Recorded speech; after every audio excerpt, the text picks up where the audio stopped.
What's up, everybody? Welcome back to the from, or actually, got it mixed up.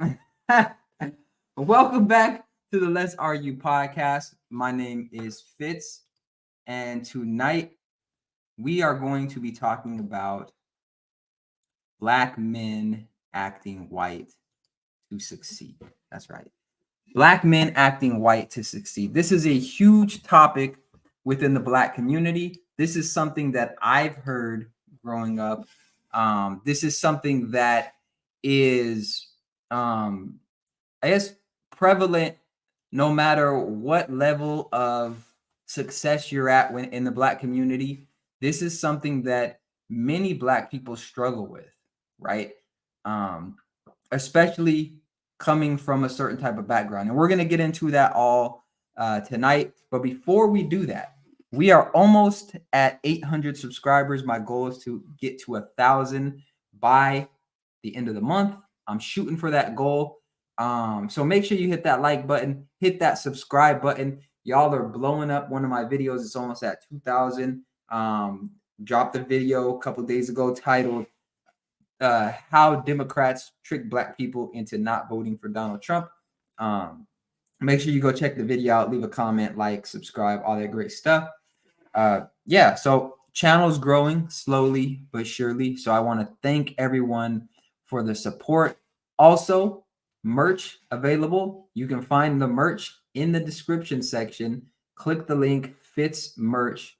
Go check out the merch, hoodies, shirts, crew shirts, long sleeves. Go check out the merch store. Merch. All right. So, acting white, right?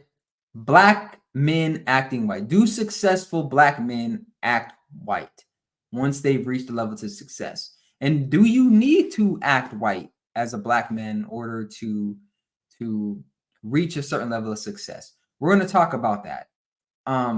One of the things that I've heard growing up is you talk white, right? You act white. And I always wondered what that meant. I never understood what it meant, but it was something that I kept hearing over and over again as if I'm doing something on purpose, right? There's Fitz over here, and this is Black Fitz. But when I want something, this is white Fitz. This is white Fitz over here. He's selling out. He's being an Uncle Tom. He's doing this over there to get ahead, right? This is how people make it seem. I remember a personal story, right? I was living in Colorado, thinking about moving to Dallas, Texas. Mind you, I grew up in Las Vegas, Nevada. I grew up around Black people. When I went to Colorado, there was someone, I guess, who forgot that. And I was in the process of really considering moving to Texas, where, of course, there's a lot more Black people. And this person was telling me, like, hey, don't move to Texas because Black people aren't going to accept you because you're whitewashed, right? Your own kind, that's what they said. Your own kind are not going to accept you because you're whitewashed and you don't act Black, right? Now, this person probably had good intentions. They, I guess, forgot that I grew up around Black people, but it goes deeper than this, right? And this is why this topic is important, because there are many people out there who believe that acting Black means you act ignorant or you're less than, or you act like you don't have any sense. That's typically what is associated with acting Black, right? You're acting Black,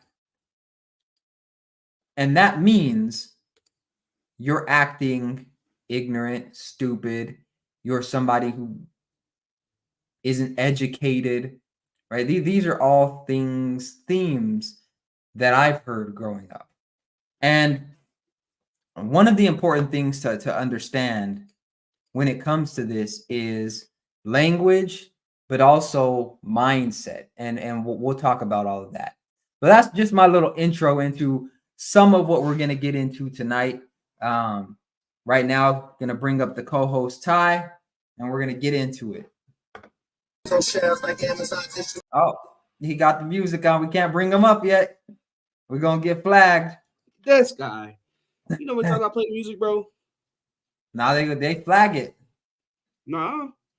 Yeah, you can't see it because it like on my end, I see it like when I go to when it's done uploading stuff. If you have music on there, they hit you with the copyright strike. Even with the music I played last time, Deion Sanders music. I don't know. They didn't hit it with that, but like more well known, like a Drake song, they would, because there's something called content ID. So when artists upload their music on YouTube, it goes through like a system, and anytime somebody has that song or whatever in a video, it hits it, and then they could put like a strike on your channel, or even worse, well, I guess not worse, but similar, like let's say this video down the line got monetized, they would give them the money. they give them, like, they be on it with YouTube. I'll just play my homework. Damn. Yeah, that Facebook is even worse. Facebook is crazy. Like, well, you only heard the instrumental, so it's okay. They don't care. It's only the instrumental, bro. When I was doing cold calls, they were like this. They were saying that the sound effect of the dial was from a song. Like, they kept confusing it with the song, because I guess there's a song that sounds like that. we struck out. What you on? What up, everybody? Hey, it's Friday, man. I'm chilling, man. Hey, it's your boy Ty. Hit me at _Wolfwagon_. Hit the blog K9 Chronicles. We dropping every week. Don't have a specific day. Just be on the lookout. Subscribe to that. Hit your boy up. Any dog training tips, needs.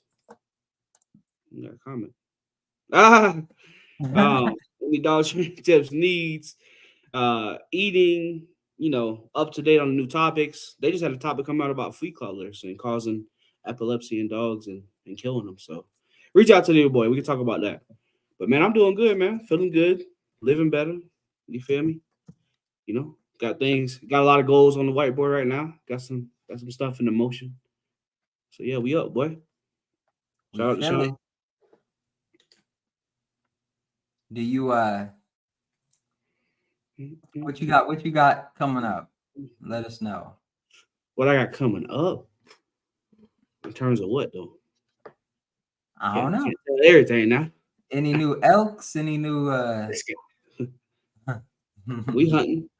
Had to shave the beard last time because that elk water be hitting different. You feel me? But no, it's all work right now, bro. It's all trying to get to the next level in my career outside of dog training. But got a couple 6-figure salaries lined up going forward to probably the next year or so. Nice. We got them in motion. So, and when I say 6 figures, I'm talking like over. I'm not talking about just hitting it at a certain number. I'm talking about like that and above type of thing. So, working on that, working on leadership skills. That's been a big goal for me this past year. Being able to be a leader within an organization or even my own type of stuff. Yeah, getting the people around me on board too with their stuff, Get my mom's there. She's trying to go get some certificates and stuff and get more money and be able to have her own thing going. So yeah, man, we working. I feel it. I'll tell you though, that 6-figure number, boy. Hey, we talked about DEI and all that other stuff before, but to see it this early in my career of what I graduated for, I mean, the numbers just look unreal, bro. It don't look real at all. And it's not just one particular area. It's multiple things I can do that are versatile within what I'm doing. So yeah, man, it's I'm grateful. I'm grateful to be able to qualify. We got Sean in the building. Qualify, baby. Fellas, how y'all doing? Yo. How y'all been? We've been good. Just jumping on, having this conversation. You came in right in time because I'm about to open up a question. Want to get y'all's thoughts. Ty was talking about moving up in his career and things like that. Do y'all feel like you have to act white in order to move up in society, career Are we talking wise? about just in general or like? I guess we'll start with like making money or your career. Do you feel like you get further ahead as a black man by acting white in your career? Right. In my career right now, I'd say nah. I haven't had to change anything about myself because outside of my job, I'm not waiting on personal or professional development from them. I'm already doing it myself. So when I come in, I'm pretty much already molded the way I want to be. So there's really nothing I need to do to please them because they have to mold themselves to me rather than me molded to them. So I mean, like I just told you, I'm about to hit that 6-figure number, and I ain't really compared to others, right? My other counterparts, I ain't really been in a game like that with in this field. So that just goes to show that, depending on who you are, what you do, I mean, maybe, but not for me. I think authentically, that's what I want to be 100%. And if they can't accept me for that, then hey, I don't need to be there. All right. How about you, Sean? Have you ever had to dip into the light side in order to Stupid, bro. Yeah, I suck at it. That's why I got my own company because I'm trash at doing that, man. My background's working in the tech space, and a lot of times I was the only black person or one of few. And then a lot of times when I was trying to get the promotion, I would um I would feel like I wasn't good enough. Like, man, why ain't I getting the promotion? And as I got older and got more wisdom, I'm like, oh, I don't fit the box. I don't check the box. And what's the box? The box is they looking for either one of them or somebody that has my complexion that caters to them. They're not looking for somebody like me that's not shucking and jiving and not dancing and not appeasing and not saying things to make them feel uncomfortable. That's not me.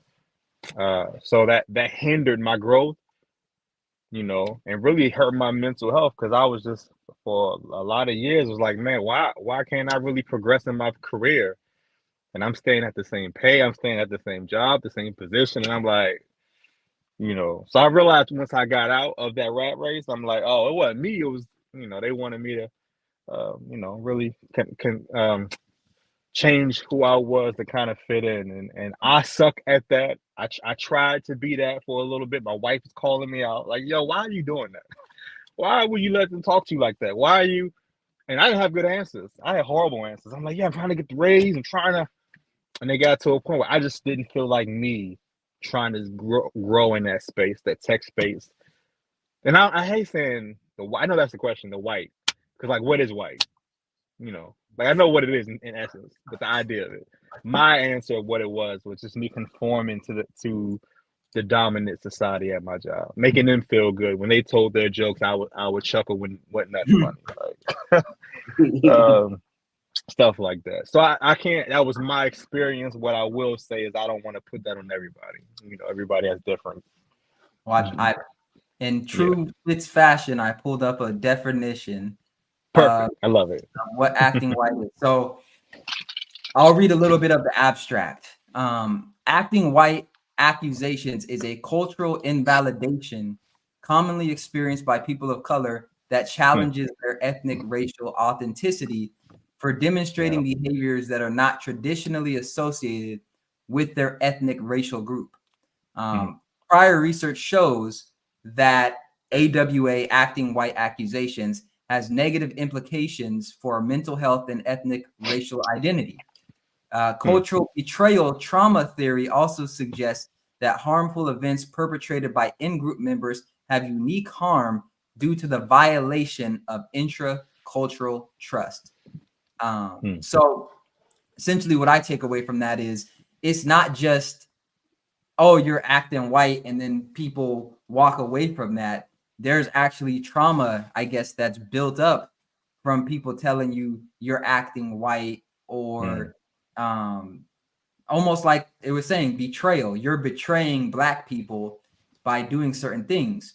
But one of the questions that I have for both of y'all is, I guess, where do you draw the line between this is just what you normally have to do in order to get ahead versus acting white? Like, it seems like there's a difficult line when you're Black. You don't know what's normal and what's crossing the line into, oh, they want me to tap dance. Like, how do you know what that line is, right? How do you know when you're tap dancing versus just putting a little extra work to get ahead?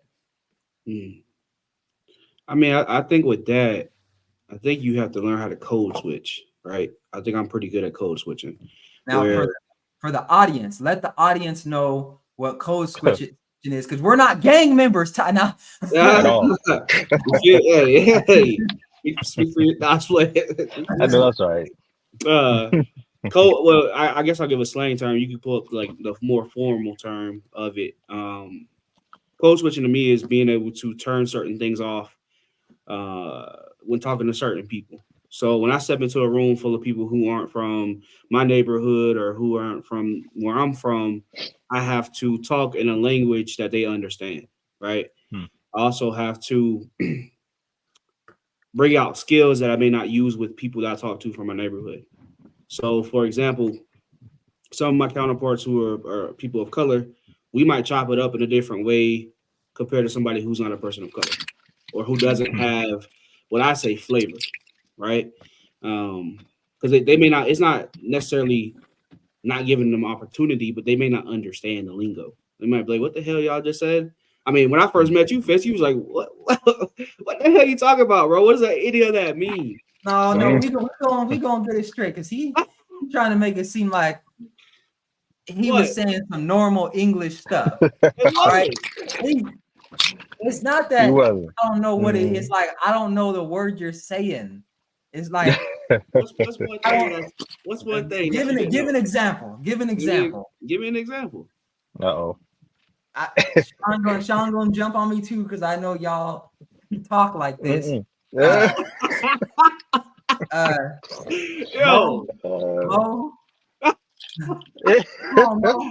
So when I was in school, I went to school.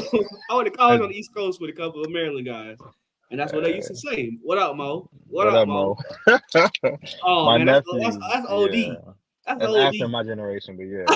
That's OD. Mama Dukes.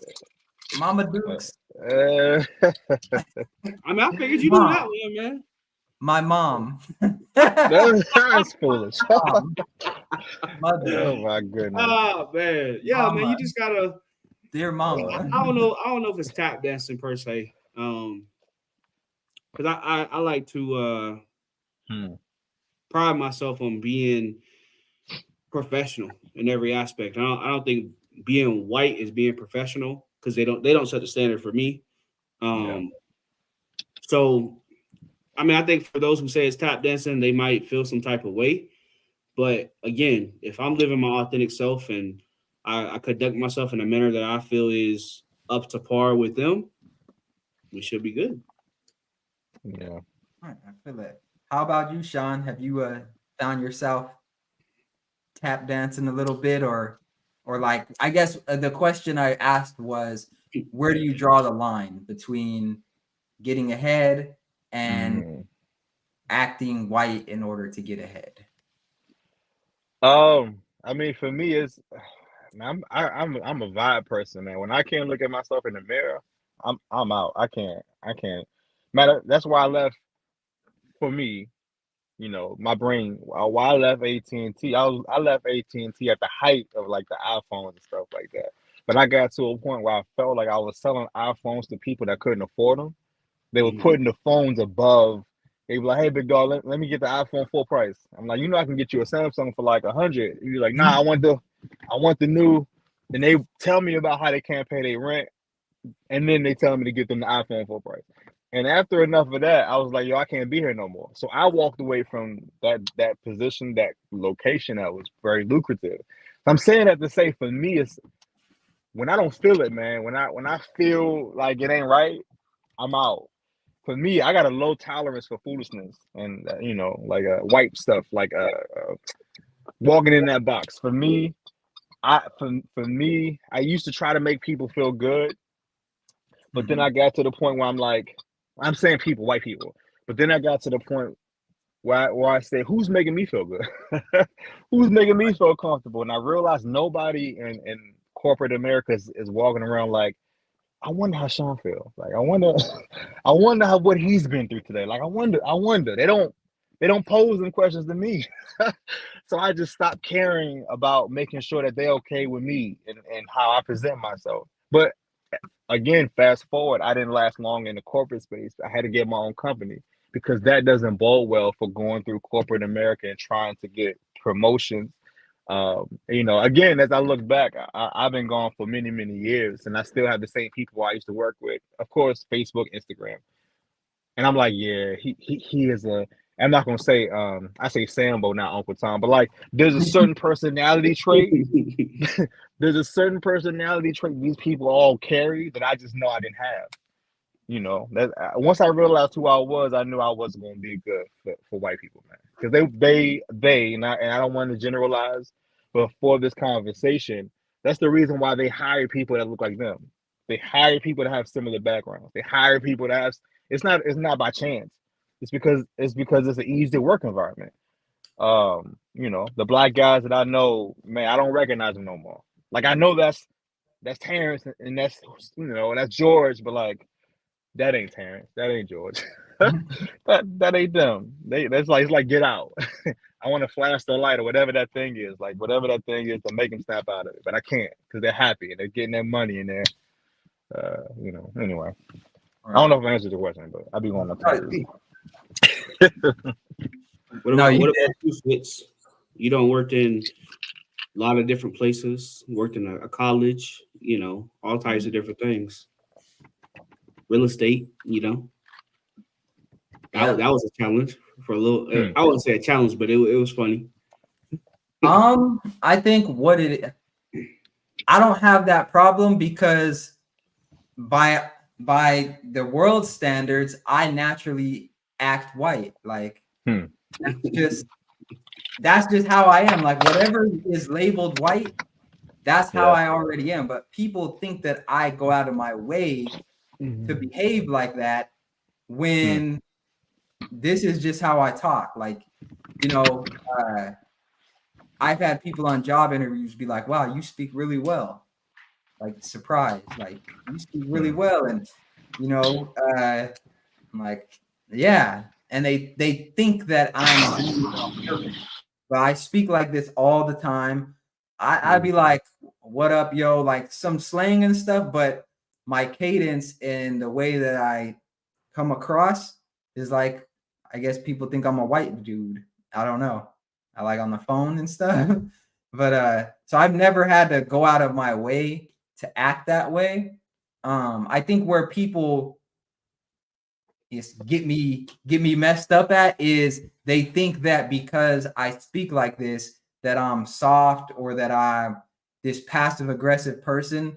And then it shocks them when I'm like more confrontational or I stand up for myself. So I've never really had that issue. I've had the opposite issue where people think that I'm acting that way. And then I think that maybe they try to push it too far a little bit. And then they're surprised when it's like, oh, he that's just how he talks. But he's not like a square. Like, he just talks like educated, and I can break things down on an intellectual level and make people question things. So I've never gone out of my way to do it. I'm just laid back and chill. Right. Like, people have told me, oh, I'm blacker than you because I've been to jail before. That's what's up. You too. Yeah. What were you gonna say, Ty? I think on top of that, if you don't, if you have dreams, goals, aspirations, whatever, I think if you don't learn how to be better in the way you speak with certain individuals, you're not gonna get very far. I mean, look at our rappers and celebrities that we have now. They'll be in these same meetings trying to act like they back home on 63rd Street, talking to these people, Yeah. talking to these people who have no clue.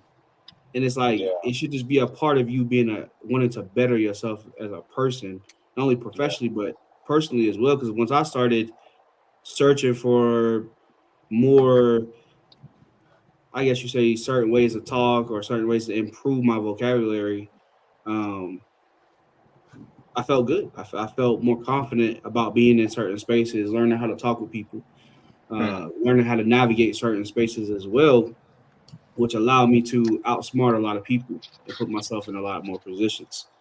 I think when I first met you, being from Florida, it's a certain type of lingo, certain type of way people talk. I Huh. remember I had an ex-girlfriend. One of my friends came up to Colorado, and she was like, "What the hell are y'all even saying?" But what I'm saying, when I first met you, it was like, okay, like I didn't think you talk white. It was just not what I was used to. Like I'm used to people What not pronouncing their what were you? What words. did you think? What did you think? I would say you had a deeper vocabulary than most people I knew. Uh, So, A oh, deeper but vocabulary. well, yeah, I mean, oh, coming out here from Florida, man. I mean, obviously it's gonna be a different thing, but you ain't really you ain't really speak a lot of slang at the time. So, hey. Now other people, that we was around, Fitz always acting white, talking white, they would all say that. But a lot of that is because they were jealous of my success. That's really what it Mm, I comes don't. down to, is like people use that because they're they don't have any other thing to use against you. So they make Yeah. it seem like they could have been as successful as you if they would have sold out. That's what that's what I think it comes down to when people say you're acting white. A lot of times they're just ashamed that they're not where they want to be at in life. And so it's like you did something I wouldn't do, which is sell out and act white. And that's the only reason you're where you're at. We see it with celebrities. We see it with like even just Shannon Sharp. People be like, yeah, Shannon Sharp sold out, and that's how he's able to get these interviews and do X, Y, and Z or whatever the case is. It's like, but one thing I wanted to open up to you guys is why do black people act like we dislike white people so much when we base our whole lives around them? Like Hmm. we make it seem like, oh, you're acting Yeah. white is like a insult. Right. But how much money do black women spend on weave? How much Yeah. money do black men spend on materialistic things, even though we have less money than white men? Hmm. Like we love white people, so why do With we a act passion. like it's like why do we act like it's an insult? Like why do we take it as an insult when our behavior says otherwise? Because pride. I think it's I used to say this on Clubhouse, man. I used to go and host rooms and hop in people's rooms, and they invite me up, and we be talking some, Black Power and Black economic and financial literacy stuff, and we be talking that stuff, and then I got to a point where I was like, I don't believe y'all. Like y'all talking all this stuff, black people, y'all don't like white people, but y'all about to go clock in at 10. Like you don't believe the stuff you be saying. And I wasn't saying to be mean, but what I'm saying is that much of what you saying, for me, I call people out. So don't give me the speech about, you don't like white people, but you about to clock in for 8 hours with them. So don't talk to me how we about to be a revolution and you got to clock in at 8. You can't come because you gonna be with them. That's not how this works. I think our people are confused. I think our identities are confused. I fully believe that to be true.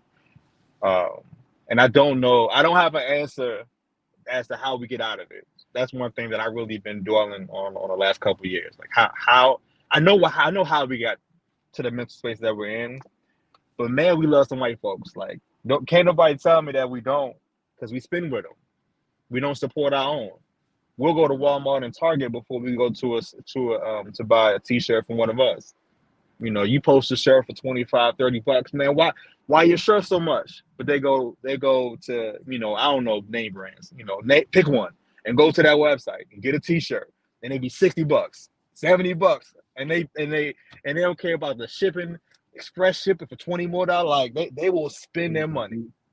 And then here we come trying to educate and trying to just have conversation, and our people don't show up. They don't value us. They don't value people that look like them. They value what's not like them. They, you know, white ice is colder. Anyway, I'm sorry. Go ahead, Ty. It's my ear happening again. Okay, baby. All right, baby. Yeah, I agree. I think with the white people that are around us, depending on where you at, where you're located, it's okay. It's okay because in the comments they said y'all's worldview is crazy. Come up and add your perspective. There's a link in the chat. You click it, and you could come up and give your perspective, because I don't know anything that we've said that's been so crazy.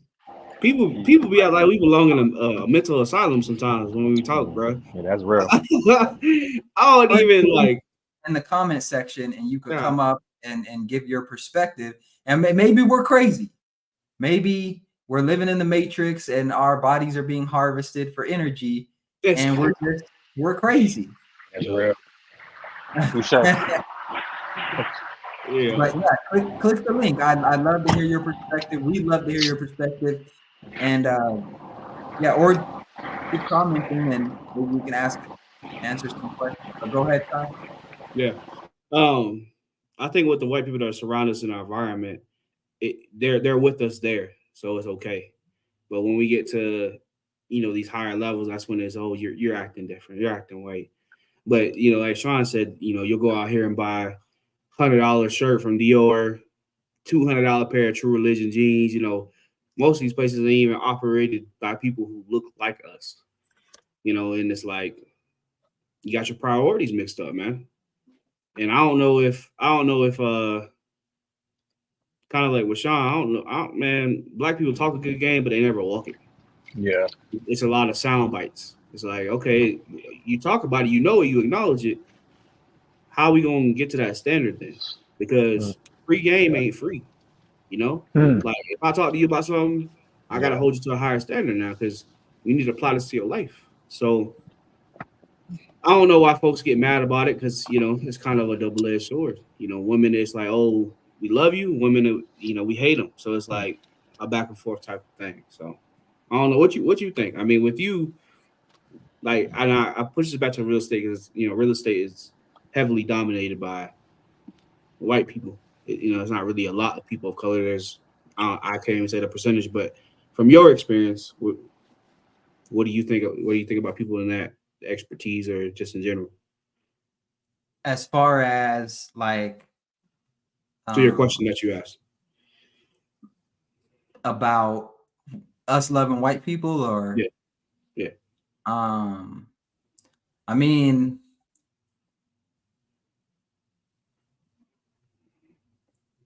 I think that when I was saying we love white people, I was saying it from the perspective of everyone's not meant to be like this revolutionary type, but I think a lot of Black people are raised and conditioned to think that if you're not a revolutionary, that you're not actually Black, and that you're not, you don't belong in the Black community. And I always go back to, what are we fighting for in the Black community? Like what is worth keeping in the community? Like what?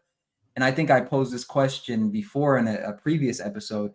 What do you get when you go through the institution of Black culture and the Black community? Like, how does it set you up for the real world? And so it's like everything that has made me successful, most of it, 90%, I had to go outside of my community to get. Not because I wanted to, but because it's like it's not there, it's not present there, it's not in your face. There's other stuff that's in your face. And once I Yeah. got outside of I think you have to get outside of your community to see it for what it is. And then you realize it's not what people made it seem like. And so, like with real estate, there's people that would be like, oh, the reason you didn't get this deal or whatever is because you're black and they just didn't like you, which maybe it's true, maybe it's not. But for somebody that doesn't have to think about that, or for somebody that isn't thinking about that, they can focus on how to get better in terms of like maybe cold calling or talking to people, lead generation. They can focus on their business, and in turn, that will improve the chances of them succeeding. But when you don't even have a chance to fail without it being like it's white people, I think that can hold you back. And so I think the whole acting white thing is like if you try to take accountability and you try to say, nah, I'm gonna try this whole put it on me thing for a while and see how that goes. That's even considered selling out. That's you're in the sunken place. You're not woke. Like I realize this. Anytime as a black man you try to take accountability for yourself, now you're feeding into the white man's agenda. What do you guys think about that? Like, do you feel like it's taboo as a black man to take accountability?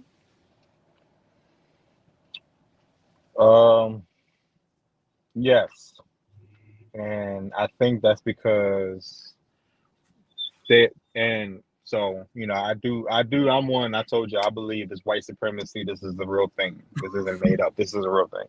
So with a lot of black people, that becomes the boogeyman.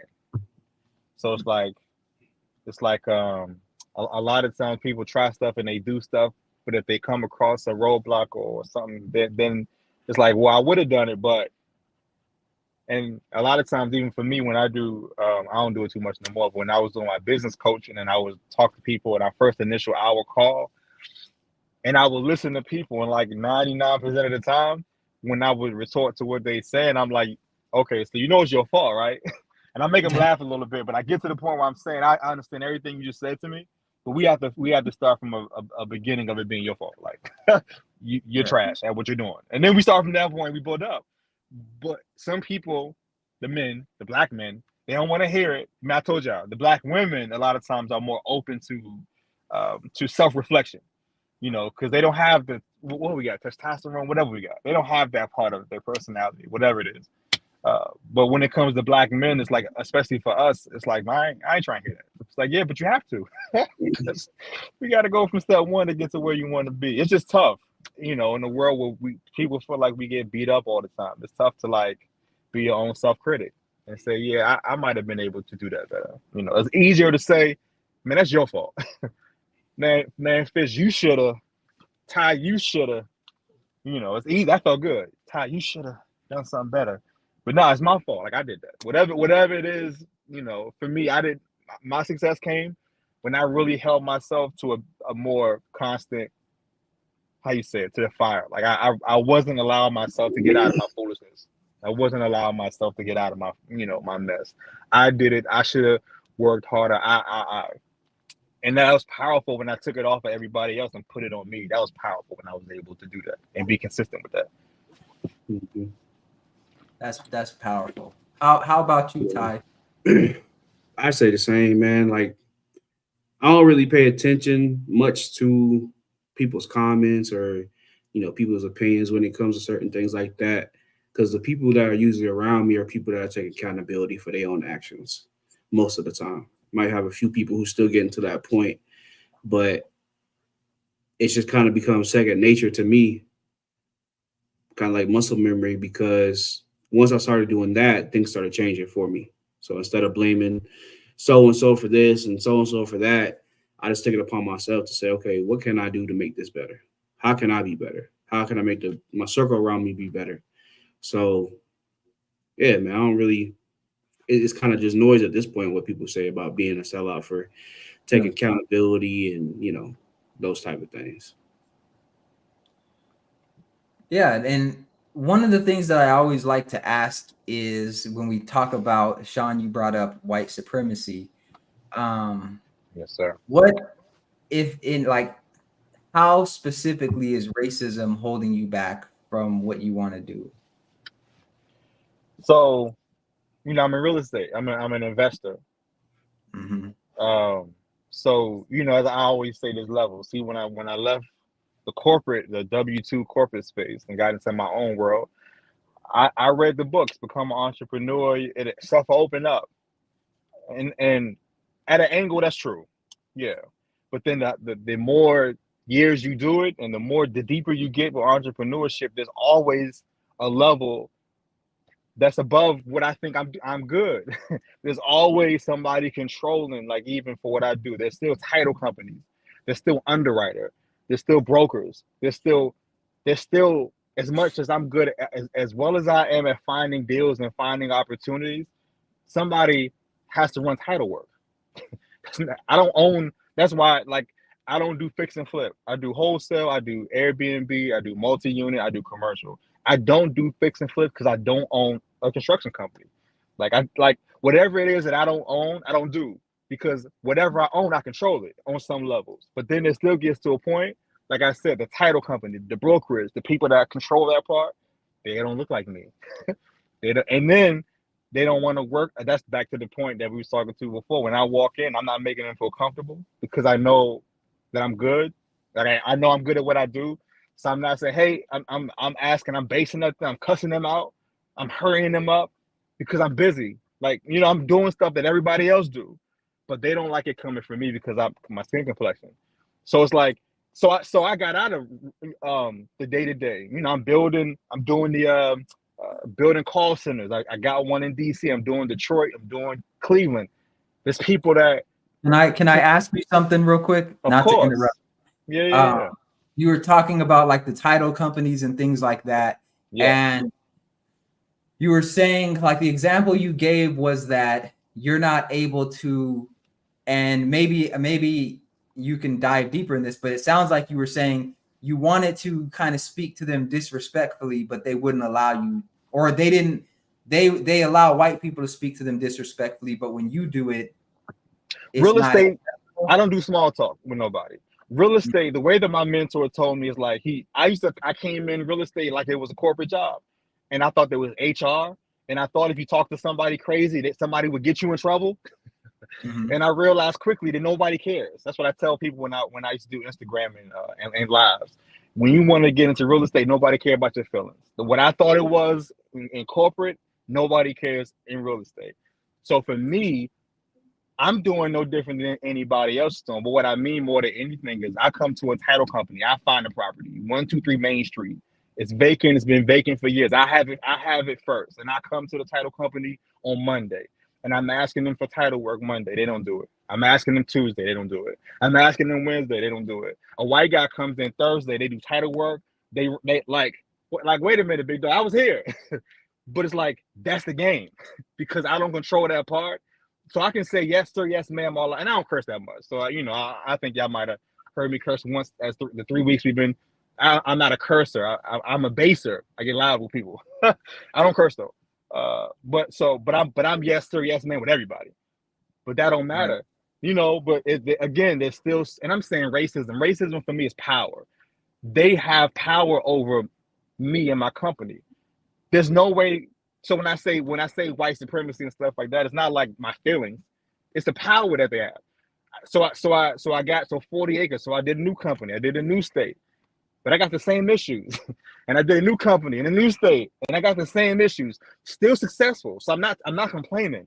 Still making money. Still making a couple. Some I won't say what I'm making, but it's still good money. So it's not to say that I'm not making money, but it's to say I see it.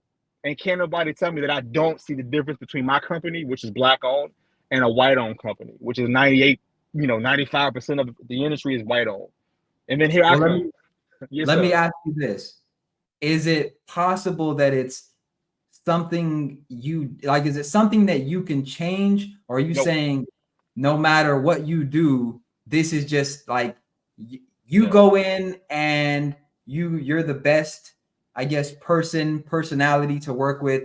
they're going to treat you differently than maybe a crappy person that's white who goes in and works with them. Is that kind of what you're saying? I'm gonna tell you this. I hired somebody I used to work with at AT&T, a white guy, Tommy. I hired him specifically because that's my white splaining man. Like, he's worked with me at AT&T back in the day, and that's my man, 100 grand. When I got into real estate and started realizing there's rooms that I just can't get in because I'm black, I said, Big Tommy, come to holler at me. And we had lunch, took him out, told him what I was up against, and he said, man, I'll help you out. And I contract with him. Whenever I need him to get, and I'm saying him, it's my company, but whenever I got to get into a certain space, I send Tommy, and I don't think about it because he's white. So rewind that with me. I hired Tommy for this contract work, for these meetings, and I don't think about it because he's white like they're white. So what I say before, people want to work with folks that look like them. This isn't a Sean thing. This is not how this works. You know, when they say DEI or affirmative action, I understand why companies are 80, 90% white, because the hiring people are white. So why wouldn't they hire somebody white? That's how all this stuff works. Why wouldn't a title company work with a white guy? That's rhetorical. I know why. So for me, yeah, it's me. No matter if I come in and I'm yes sir, yes ma'am, or I come in and I'm mean, I'm getting the same result. But Tommy can come in and be an ignorant jerk, and it don't matter what he say, he's white. and I'm saying this to say it's happened before where I've been in the car and like Tommy's gone and then it's been a jerk and got whatever we've gone there to get done. So for me as the owner, I'm cool. Whatever happens, get it signed. But what I'm saying is that I have a white guy on the payroll. Follow what I'm saying to you. I got a token white guy on the payroll to get in rooms that I can't get in. That's how I combat that foolishness. I don't get mad. I still get mad, and I'm talking to y'all. We family. But my companies do have a token white guy, and I'm okay with that. I'm okay with it. I pay him 10% of whatever he closed, and his money well worth spent because he'll bring in $2 million worth of business annually. So I give him the 10% just to be able to get that. You know, like, but between me and y'all, why I got to do that? Why do I have to do that? And that's a real question for somebody. Why would that make sense for me to have to hire a white person just to continue to grow my company? That's a real question. Okay. So one thing that comes to mind is, I guess, if you didn't hire him, are you saying that you couldn't make the same or as much money as you would if you didn't hire them? Just to clarify, that's what you're saying. I'm saying okay. That, yes. Yeah. So when you say, so it sounds like you're saying that you need white people to succeed. In this white society, I need a white face to get into white spaces. Yes. That's what I'm saying. So the white spaces that you're talking about, like, I guess Annapolis, Maryland. Annapolis is where the money is, and where in Maryland, Potomac, Maryland, which is, if y'all, I don't watch this stuff, but if y'all watch the Real Housewives of such and such, I think one of the seasons is Potomac. It's one of the richest counties in America. It's all white though. So in these certain counties where, you know, because I can go to Baltimore City, it's all black. I can go to DC, it's all black. But as far as like, or the hood and not like Northwest. But I'm talking about the pristine addresses that 2 million, 3 million, 4 million ARV after retail. Like those prestigious listings, Sean can't get them. They ain't talking to me, but Tommy can. Tommy can go to Annapolis. Tommy can go to Potomac. When you say they're not talking to you, who are you referring to? The brokers that have these listings. So the listing agents, they've listed the properties, and you want the property, and you're saying the listing agent, you call them up and say, hey, there's a $2 million property. I want to come look at this property. And they say what? I call them and I say, how you doing? I'm Sean. I'm a local investor. I really would like to close this cash in 10 days. Mm-hmm. And then when they hear my voice, they push me off. So then when I have Tommy call from one of my other phones, and it's on speakerphone, so it ain't even me, like, you know, I'm not making this stuff up. When I'm hearing how they talk to Tommy, you know, they're more warm. They're more, they give more information on a phone call. He even gets to the point where he can, you know, show up. I can't get that far with these high-end brokers because they know that I'm not, you know, they know I'm not like them. So it's not wrong or right. Side note, this is business. So, and what I'm saying is, in business, I don't believe in like right or wrong per se. This is how this is. But what I will say is, Tommy gets in to places that I can't. Again, Annapolis, 80% white, 90% white. Potomac, 80% white, 90% white. Capitol Hill, 99% white. These places that I can't get to do a walkthrough, but Tommy always gets to do that. Whether we buy it or not, that's a different story. But I can't even get to the resident. I can't get the address. Like I can't Tommy, a even get real there. estate agent? No, Tommy just a guy that just a white guy that I put on. Okay. He's just a guy. I He's don't not know, white face. It's strange because I'm trying to, because in the real estate world, it's strange, and not to cut you out of the conversation, Ty, but I'm interested because Sorry, Ty. most real estate agents, they work on commission. And so it would baffle me that here you have a $2 million listing and someone is saying that they want to purchase it, and that you're just like, no. I'm gonna give you more. The reason why this goes on is because they trust that Tommy has the money to pay the $2 million, but when they talk to a black person, they don't trust that I have the $2 million. Now, Tommy worked for me. It's my company. So even when I go to do title work before, I don't do that much. I have somebody that does it for me now. But a couple of years ago, when I was walking in to do title work, they would come in and say, yo, who do you work for? And I would tell them, well, who's your boss? And I tell them, it's Sean Williams. Well, who's that? That's me. Nah, but who? I mean, it's me. I'm having to let them know that this is all me. I'm fight. So when I'm saying I'm fighting the good fight, it's not a good fight. It's a trash fight. But I'm fighting the fight for my company because this is America. This isn't just a isolated thing that's happening to me. This is the game. When you start getting up to certain prices on real estate, they don't care who has the money. It's the good old boy club. Who's your broker? Who's your agent? Who do you know? It's way past the money. That's the part. When black people, because I don't have no money. I don't have real money. I got access to capital. That's different than somebody that has real, 10, 15 million in the bank. I ain't got that. When there's levels even to buying property. So even when it comes to broker and listing agents, it's a hierarchy. And again, Tommy is a weed head. That's my man, 100 grand. But he smokes pot. Not to say it's good or bad, but what I'm saying is like the only thing he has to bring to the table is that he's white. He's white, but that's all that's needed in real estate. That's all that's needed. He's using my money. He's using my money with his face. And my question to people was like, explain that to me where that makes sense logically. I'll try to explain it in a fair way that would make sense to me. Okay. Like as a real estate agent, something you said that stood out is like, as you go up in price point, the rules change. And that's true.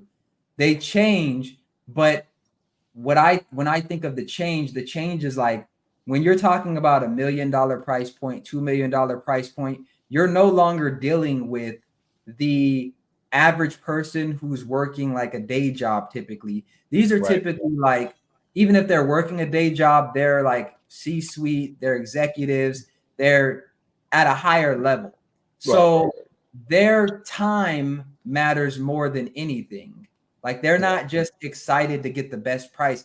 They'll take less money if it means they get more of their time or less of a headache. They're willing to prioritize certain things over other things. So like when I would show $1 million listings or whatever, million plus, they would typically require me to send them proof of funds before we could even get into the listing. Whereas if I'm showing a $500,000 property, it just go and show. You don't need to do that. And so at the price point that you're talking about, it could make sense to me that they'll be a little more strict, or they'll be a little more like trying to dig in and see, do you have the money, or is there what is this? Because they understand that they're at the top of the hill when it comes to listings. Like you're a real estate agent and you got a $2 million listing, you can get replaced just like that. And any real estate agent's going to want that $2 million listing. So you need to make sure that everything is perfect. So there's more pressure on the real estate agent to perform at those price points. So they're okay with turning away, people if it doesn't seem like it's worth their time. Not to delegitimize. So my follow-up, no, it's all good. My follow-up is what happens when I show them 50 million cash ready to go in their account. That has my name on it and my company name on it. And it has my company name on it, and I'm able to produce the articles of incorporation and the EIN. They didn't even ask for that part. I'm giving that because I know the game is rigged and I'm black. I'm giving them extra. So you're 50 million cash. Not cash, but 50 million in my account. So when you give it to them, are you giving it to them? You're at the point where you're email a real estate agent and you're producing proof of funds to the listing agent, and then the listing agent replies back and says what? We'll get back to you. And then proceeds to show white people that listing and don't follow up with me. And that's when I might bring in Tommy. Again, I have different LLCs. Are these single family residents? These are investment properties. What are these? These are, majority of them are investment properties. It's rare that I do single family because those are just money pits. But these are like investment properties. In Annapolis, there's 2 of them that are actual buildings in downtown Annapolis by State Street. So they're commercial type of properties. And for me, because I'm an investor, like I tell them, I don't need financing, so I'm cash. I'm 100% cash. I don't need. You ain't got to think about it. And I'll play along and I'll offer close to your listing. And I know how to, how it works. If I come in cash, they'll, in essence, prefer a cash buyer versus somebody needing to get financing because it's faster, it's easier, it's quicker. It's, you know better than me, so on and so forth. Right. Even though I'm coming in cash, I don't need nothing from nobody. They still are like, yeah, we'll get back to you. Get back to who for what? Not, I'm being funny, of course. I know why they're doing it, but when I'm giving them all the stuff that they're asking for, it gets to a point when I get to the end of my, okay, it could be this. Maybe they want to make sure, and I'm checking stuff. Okay. When I get to the end of my check marks, I'm like, wait a minute, I still don't get it. They're still not taking my offer. But again, that's why I have Tommy. That's why I have my white face. And I sent him in with another LLC, another email with his name on it, so they don't know we're connected. But if I can show you literally, and I have it. I have it on video for training, where I show people. I do this in my personal training class for my employees. Even when I hire people from our call center, I hire women. I don't hire men. There's certain things in real estate where I play the game, and I'm a black young investor. I know the game is not. They don't want me to win. I know how this works. This isn't I'm throwing stuff at the wall and this isn't a Sean thing. Anybody that's making moves in any state, if they're truthful, there's roadblocks. Why is there roadblocks? This is the part why I know America. We don't own nothing. I own my company, but I don't own the brokerage. I don't own the title company. I don't own that stuff. I own what I own, but that's why the racism comes, because there's still a level. They still can hang something over my head that can't nobody describe why they're doing it. Can't nobody explain why they're doing it, except for I'm black. Would you consider yourself sexist because you only hire women? Yes, for sure. And I'm racist because I only hire, I discriminate because I only hire black men for my sales team. So yes, I am. And I'm very proud of that. Hell yeah, for sure. Yeah. But again, it's my company. So here's the part about where you hire people that you're familiar with. So when I was trying to get hired in the corporate space, I understood why they didn't promote me. I got it. I didn't relate to them.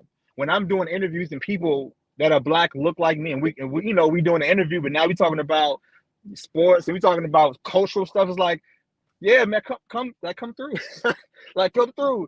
And it's at that point, it's like I understand why white people hire white folks. I don't get mad no more. I just want them I want them not to lie about it. The same way that I'm saying, yeah, I hire women for my call center and I hire black men for my sales team. This is all true. 100% black owned. Yeah. This is a disclaimer. Nothing on this podcast is for entertainment purposes. Nothing at on all. This podcast can be used against Sean. Please. In a court of evidence or nothing. So please. Any employee that has a gripe with him or whatever, oh my goodness, you see this episode and you think you're gonna use this to say, see, look, he discriminated. No, this is for entertainment purposes. He's capping. Oh yeah, right. I'm capping all the time for sure. Yeah. He's capping. And full disclosure, in America, the way America works in business, I have an S corp, so I don't have a C corp. if I had a C corp, there's certain things I would have to do, but I'm not there. I'm not publicly traded, so I'm doing what I got to do by the laws of America, not Sean. This ain't a Sean thing. This is America, champ. So yeah, this is entertainment purposes, but I'm making a point though. I am making a point that my company's black owned, and I'm 100% workers that are black, and I do it on purpose. And I got Tom; he's contracted. You don't do it on purpose. I'm sorry. My fault. You just gave me an out. I apologize. I do not do it on purpose. My client didn't shoot that man. Yes, I did. Here's not do it again. Like, wait a minute. I'm sorry. It's entertainment. It's all entertainment. I apologize. You gave me an out. You're right. D. Bailey says, didn't we have this victim conversation before? Goodness, maybe. I'm a victim of white supremacy. I'm fully aware of that. Yeah, for sure. Those of you coming in the chat, what we're talking about tonight is, do you have to act white in order to get ahead? Like, do black men have to act white to get ahead? We were getting into a conversation about real estate. I'm in real estate. Sean is in real estate. But we were just getting into a quick conversation about real estate. Sorry. I did want to get us back on track and ask this question. Okay, ask this question. Black men, do you guys think that there's a pressure on black men to, I guess, act black even though they're not raised black? Like it seems like once you're successful, you're held to a certain standard to the black community that you weren't raised in. You know, like you're a grown man now. You were never taught it's not okay to marry white women, but now all of a sudden you're successful and you're turning against the black community, or you're supposed to give back. You were never taught that, but all of a sudden you're successful and you're supposed to know that. So do you guys think that as black men, we're held to a standard that we're not raised to, I guess, identify with? And Ty, you could take it. And before you do that, D. Bailey says there is no act white behavior. Yeah, right. Come up, D. Bailey. You got right. They ready for you tonight. Please right, come on. Goodness. You got Sean out here pulling the mic up. Goodness. So, is there a standard? Rephrase that question for me, because that fit into it a little bit. So, and D. Bailey says acting white is nothing more than living civilized and not bringing extra when it's not important. It's articulation. What do you guys think about that? Black people articulate. That's one thing I dislike about these type of conversations, is overly assume. And I'm not saying this right way, but this is under the assumption that black people aren't articulate. And that's not factually true. You know, but that gives, so when people say stuff like that and then they're more catering to that white side, that's why people really have issues. It's like, wait a minute, we can have regular conversations too. We can have, you know, I took the SAT like y'all did. I know the same words, you know, ain't no difference. You know, we have cultural differences as black and white folks. It's not, you know, one's, and I'm not saying anybody said that, but you know, online and on that type of community, it's like we loud, we this, we that. Maybe we are, but that could be a cultural thing for us. But we still intelligent, we still go to college, we still get, you know, I didn't go, but you know, I'm shooting everybody bell. We still have people that show up. My wife has always told me when she was growing up, people would always say, "Why are you trying to act white?" She grew up in she was born in Baltimore City, but was raised in Richmond County, which is all white people. So then she came back in Maryland to our area now, and people in Baltimore are saying, "Why are you acting white?" And she was like, "I'm not. I'm me." You know. So the black people saw her as trying to act white. The white people saw her as not white enough. So she was like always trying to fit in to a space. You know, because and I don't blame the white folks, I blame the black people. I blame the people that really was like, making her feel some type of way for just being who she was. We have a problem with that in our community, you know. Right. We got D in the building. What do you got? What do you think, D? Because we saw you in the comments. You were saying there's no such thing as white behavior. What's What up, do you brothers? mean by that? I What's want to up? start by What's up, welcoming. B? I want to start by giving greetings to you, gentlemen. You fine gentlemen. How you doing? Pretty good. Cool. And what's Hey, up with look. you? All right, man. I'm well. Well, look, I believe in when you're having a rational, logical conversation.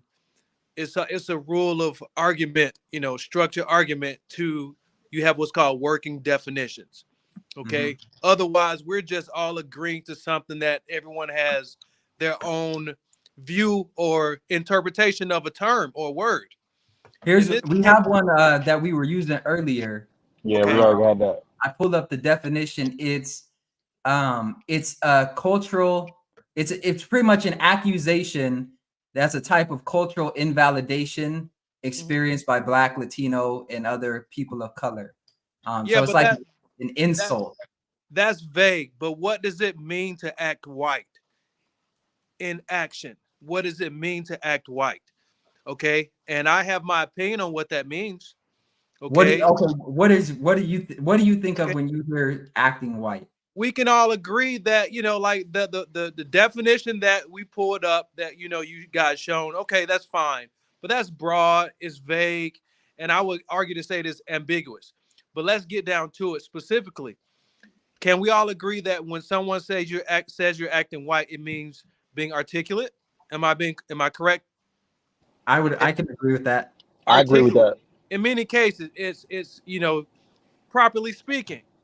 Okay, it's not tapping into using slang terms, using colloquials, using ebonics. Okay, and to be honest with you, that's the gist of it.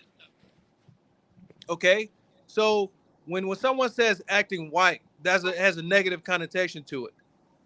Why is being articulate negative? So when you hear someone say that they're acting white, do you automatically think that they're being negative, or do you think that some people are just describing, maybe because there are a lot of Black people, they're not really around white people, and so Well, all in they're context, if we have to be honest with, in context, the term is mainly by Black people.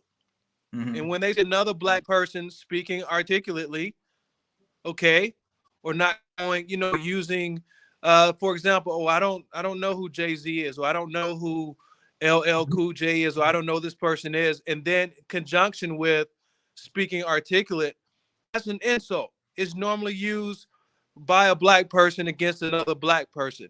It's no different. Acting white is no different than calling someone an Uncle Tom. right. It's just it's an insult, and that insult is usually defining someone or describing someone who's Black and speaking articulately. That's to be direct about it. That's what that means when someone says you're acting white. So do Am y'all I, think do y'all think there's a thirst in the Black community to be seen as hood? There Like, is. It's not a thirst, brother. All it is someone saying, okay, you're acting different than us. You're not like us. You're not validating the fact that we're this way. How did you become that way? How did you become articulate? How did you become conservative? How did you become this? How did you become that? We've all heard the word, the idea of, we're not all a monolith.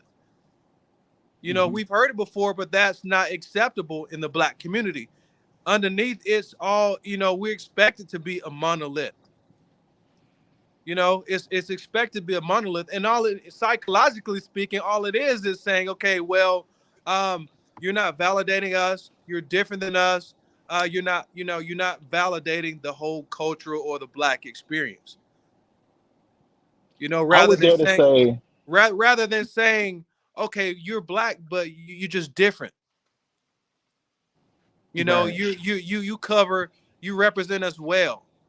How about you represent us well, rather than you act white? It's an inferiority complex. That's all it is.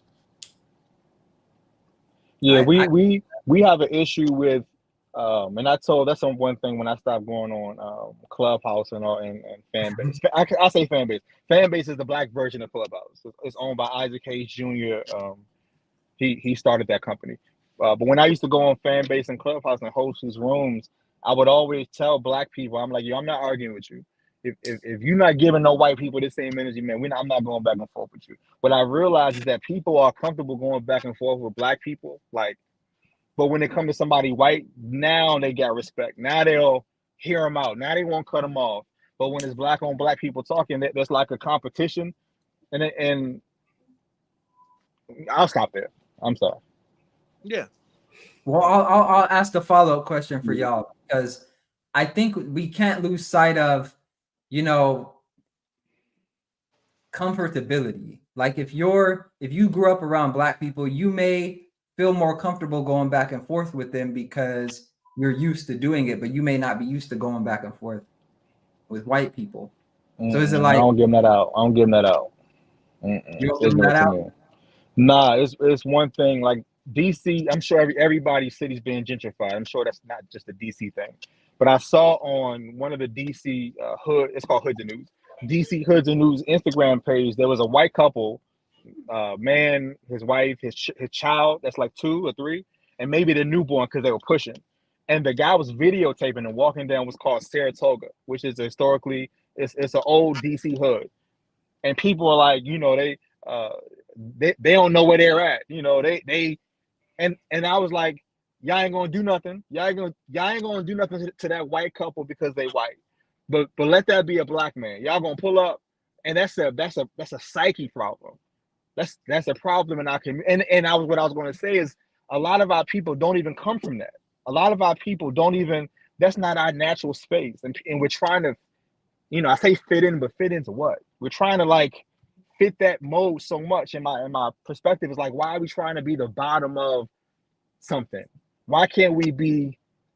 Why can't? And I'm saying this for, you know, I know all of y'all are great, but I'm like, why can't we be the leaders of something? And it's rhetorical, of course, right? I know why we can't. We But can. we can, and a lot of us are. And we A are. lot of us are. Yeah. We are. Yeah. And you know what, Sean, I don't mean to take the, conversation, but I challenge everyone. You know, we use the words, we sling the word, or, you know, we typically sling the word, the term gentrification around as though it's a negative thing. Let's define what That's a good thing. gentrification. It means Let's to go clean to. up. Do you guys think that gentrification is a negative? And if so, how so? It's a great thing. Specifically, yes, I agree with you on that. But there are a We lot of us. we also want, we A also lot of want our us hear that neighborhoods to be word. gentrified. A lot of us hear that word and they think they think, you know, negatively about it. So let's add perspective to it, maybe for people who don't know what gentrification is, and maybe you guys can add on to the definition after I say my piece. My understanding of gentrification is that there's typically a low income area and there's not a lot of investment capital or a lot of business activity going on in that area, and for reasons, and then there's a push for investment capital to start being infused in there. But as a result, the people that live there are pushed out because things like property taxes go up, or the neighborhood starts changing and things like that, and people can't afford to live there. So there's a mass exodus, and those people get pushed somewhere else. Okay. Wherever they go, we may not know. So I think that's the nuanced part of it, is where do the people go that have been here? So the investment part can be good, but if that doesn't come with opportunities for the people that are living there, where do those people go? And are we just kicking a can down the road? Okay. Well, I'm speaking from a real estate professional, political scientist, community leader, planning and zoning commission, developer, contractor, all this stuff. So my whole world is rooted in real estate, in the opportunities that it provides. You know, first of all, why are those communities gentrified? Gentrification only results from, as a real estate investor, when I look for opportunities, I look for opportunities where where there's, you know, it's property values at the low, but has potential upside. Okay, which what that looks like on the surface is a community whereby houses are dilapidated. Mm-hmm. Okay, and you may say lacking in investment from corporations, but the communities start with the residences. Okay, Right. those people. Let's say you got homeowners and you have renters. Okay, we know there's a cycle of of ownership and development in the community. It starts from the top, construction, new construction. Okay, after about 15 years, it goes into renter status. The average homeowner owns a property for about 7 years. Yep. After that, they either sell the property or they put it for rent.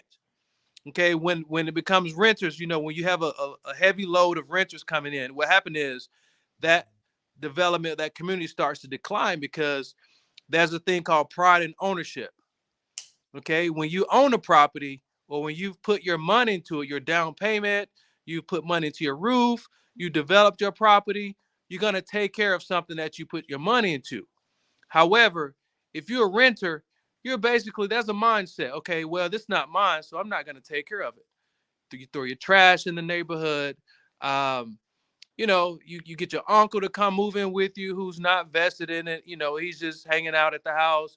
He's hanging out at the street with his homeboys. Grandma dies away. House goes over to Uncle Ray Ray. Uncle Ray Ray takes over the property. He got his equity. He's on drugs. He, mortgages out the property for cash. Uncle Ray Ray doesn't pay the mortgage. And it's just a cycle. You get what I'm saying? And then what happens is investors, developers, not going to come in and invest in a community with when that's crime, for example. All of what I just mentioned before results in crime in many cases. All right. Look up Macon, Georgia. It's a prime example. So it's gentrification. What happens is someone comes in, they see opportunity. Let's say there's a community, there's a college, or there's a MIT or somewhere in the community. They come in and say, okay, well, I'm going to go to MIT and get my degree. Uncle, I got all this money from my inheritance. I'm going to invest in this property. I'm going to flip it. All right. That one property is going to increase the tax value in all of that community, everywhere within the 3 to 5 mile radius. Okay. Aunt Sue down the street can't afford the tax increase as a result of that investment property. So it's a cycle that goes. But within that comes, you have the white bread lady or the white bread couple that comes in. They start walking their dog. Okay. They're walking their dog at 12 at night, 11 at night. Okay. The guys hanging out in the streets, they assault the lady. So the news comes in and shed light on that community. All right. So that's where the whole gentrification comes from. All right. It's a negative connotation. All the black people, they no longer feel comfortable because, the white people are coming in, walking their dogs. So, man, like, I don't, it's, if you don't take care of something, it's like when you're a child, you have a brother you live in the house with, you squander yours, you get your candy. All right. Your brother, he eats all his candy up, but you cherish your candy. You take care of yours. So it's just how we choose to deal with what we have. Those same people who own the property in the beginning of that development, you have the same opportunities. You got the equity in your house. Okay. You got the opportunity to let's say pull your equity out, develop your property, set aside your money to get your roof fixed in 10 years when it starts to decline. But you choose, it's choice. Well, and it's knowledge and information. Like, everyone has that same opportunity, man. It's not like a passive idea to whereby, you're a victim. You have the same real estate. You just don't know what to do with it in many cases. And what I challenge people to understand is that equity that you have, of course, let me back up. We acknowledge slavery and all this kind of good stuff, man. But the reality is, there's a legacy of slavery, and it's all up here. It's all up here. There's nothing systematically holding black people from making these same moves other than the knowledge that a lot of the white people have, the Indians, the Vietnamese, they have when they come over here. They have that ambition and drive. We take it for granted. because it's always been in our faces. But There's a are we, system that's blocking us also that you're not bringing up. There's a system the that's system not blocking that's us? not there's a system that's not going to the Asian, to the Indian community, to the Latino, to the such and such. There's a system that's keeping us. There's a system that's allowing Haitians to come over here, Jamaicans to come over here and get access to college and get access where we can't get it as Black Americans. There's certain things that this government set up that they keep kicking our boxes over. We keep Well, building sandcastles and they keep knocking them over, and people are like, well, pull yourself up, but they knocking them down. How we well, gonna well, keep? maybe you know something that I don't, and I don't think I have time to get into. We don't have time to get into it, but Yes, sir. if that may be something that you know that I don't know, so I'm not going to challenge that. I don't know every immigration law opportunities that people say that they have when they come over here, Yes, but sir. I can tell you what they don't have. They Mm-hmm. don't have the networks that we've had years to develop. Mm-hmm. Okay, they don't have the ability to communicate like we have. Okay, they don't have they don't have all these things in place. What they do have is the drive and the indomitable spirit to push forth no matter what. They Mhm. come from these poverty. Anyone comes from poverty. Those, your rappers, for example, who grew up in the hood. These are some of the most successful guys because they had to confront with all these barriers. So therefore, they say they're not gonna let some white guy who looked at them a wrong way prevent them from getting moving forward. That's that soft spirit that a lot of us have. We compare ourselves to the white people and we look at, okay, well, we should have that. We should have this. We should have that. Those immigrants come over here, man, they don't have that. They say, okay, well, I don't speak English. I don't have this, I don't have that. I just know how to work my ass off to get it, no matter what. And you got to Right. be honest with it. Those people who come over here, they get discrimination from us. The black people who's been here, they get the discrimination from the white people. They get the discrimination from every aspect of society, but they still push forward. You know. I So wanna I wanna ask you guys a question. Do you guys think that black people, like, let's say that all the white people in America were replaced by black people, like from Africa, from wherever, right? Do you guys think that black people would be more successful? hell no, Eh, hell no, because you know what? We're so we don't drink this tea. I'm gonna shake up the show a little bit and say, hell, we we we would we would we would devolve into dysfunction over a matter of years, man. Because it's the whole crab in the bucket mentality. When we all look alike and everything, everyone feels as though that can only be one. Um, this is why I used to like Umar Johnson. I used to like, and I was looking at one of your videos. It came up on my timeline. I used to like Umar Johnson. The guy, he's very, I love where everything that he practices and teaches is great in theory, but he would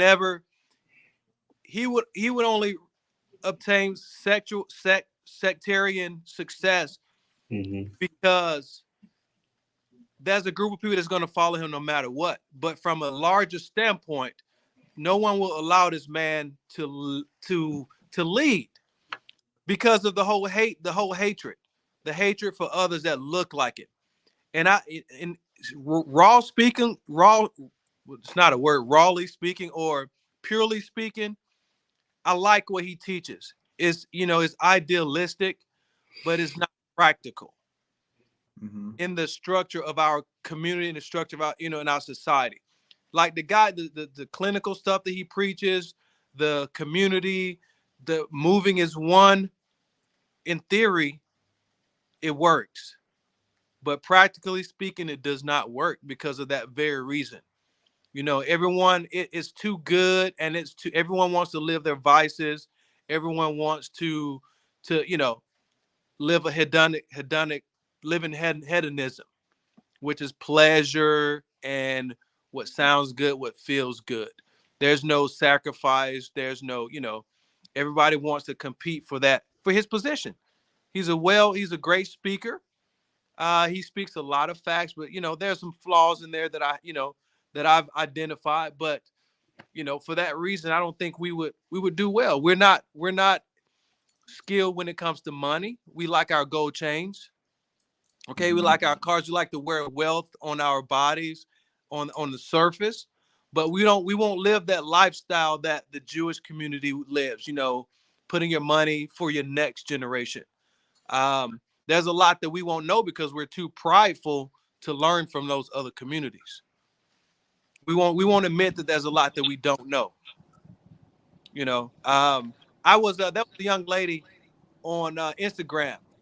I commented on the post, and when I see something real estate, I dive in. There was this gentleman who cuts people's hair. Okay, he takes the ugly people, you know, rough looking white guys from the farms, and give them this tight ass haircut. Boom.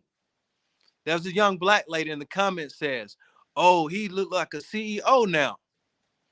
He about to go spend that. He's like he ready to go spend that CEO money." And I commented and I said, "Wow." I said, "Interesting view." I said, "I'm a real estate broker and contractor. All of my friends own properties. Okay, we can go build properties. Some of us own properties free and clear with no mortgage." Oh, she said, "Oh, I didn't think about that." And these are mothers, these are wives, these are black women. You know what I'm saying? Right. That's a shared perspective with a lot of black women. You know, so that's a mindset, man. It's a curse. It's a cursed mindset. It's a poverty mindset. What was that question you had asked? Because my wife had called me. I missed the So question when you asked. the Sorry. question was, if all the black people or if all the white people in America were replaced by black people from like Africa and other places, would black people be more successful? Nah, because they would Trump. Well, that'll be a different story. Will they be? It'd be a different type of beef. It'd be an African beef versus African American beef. I'm saying beef lightly, but a conflict. You know, there's always going to be an underclass. There's you know, race. To me, race. It's like a race. It's like a track race. You know, there's a first place, second place, third place, fourth place. It's like there's always has to be a caste system. Nobody's going to be completely equal. That's not how this works. That's not how any of this stuff works. Yeah. You know, so, and that's why I be saying it's not bad or good, up or down. You have to educate yourself to understand how to maximize the opportunities within the race, within. But I did want to touch on gentrification because, like, you know, as far as gentrification is a great thing. The issue that I have is when people who are lifelong residents of a community get displaced. That's the part about it that I don't like. Gentrification is fine, but there needs to be some type of opportunity for people that's, you know, we like in DC, we call them us.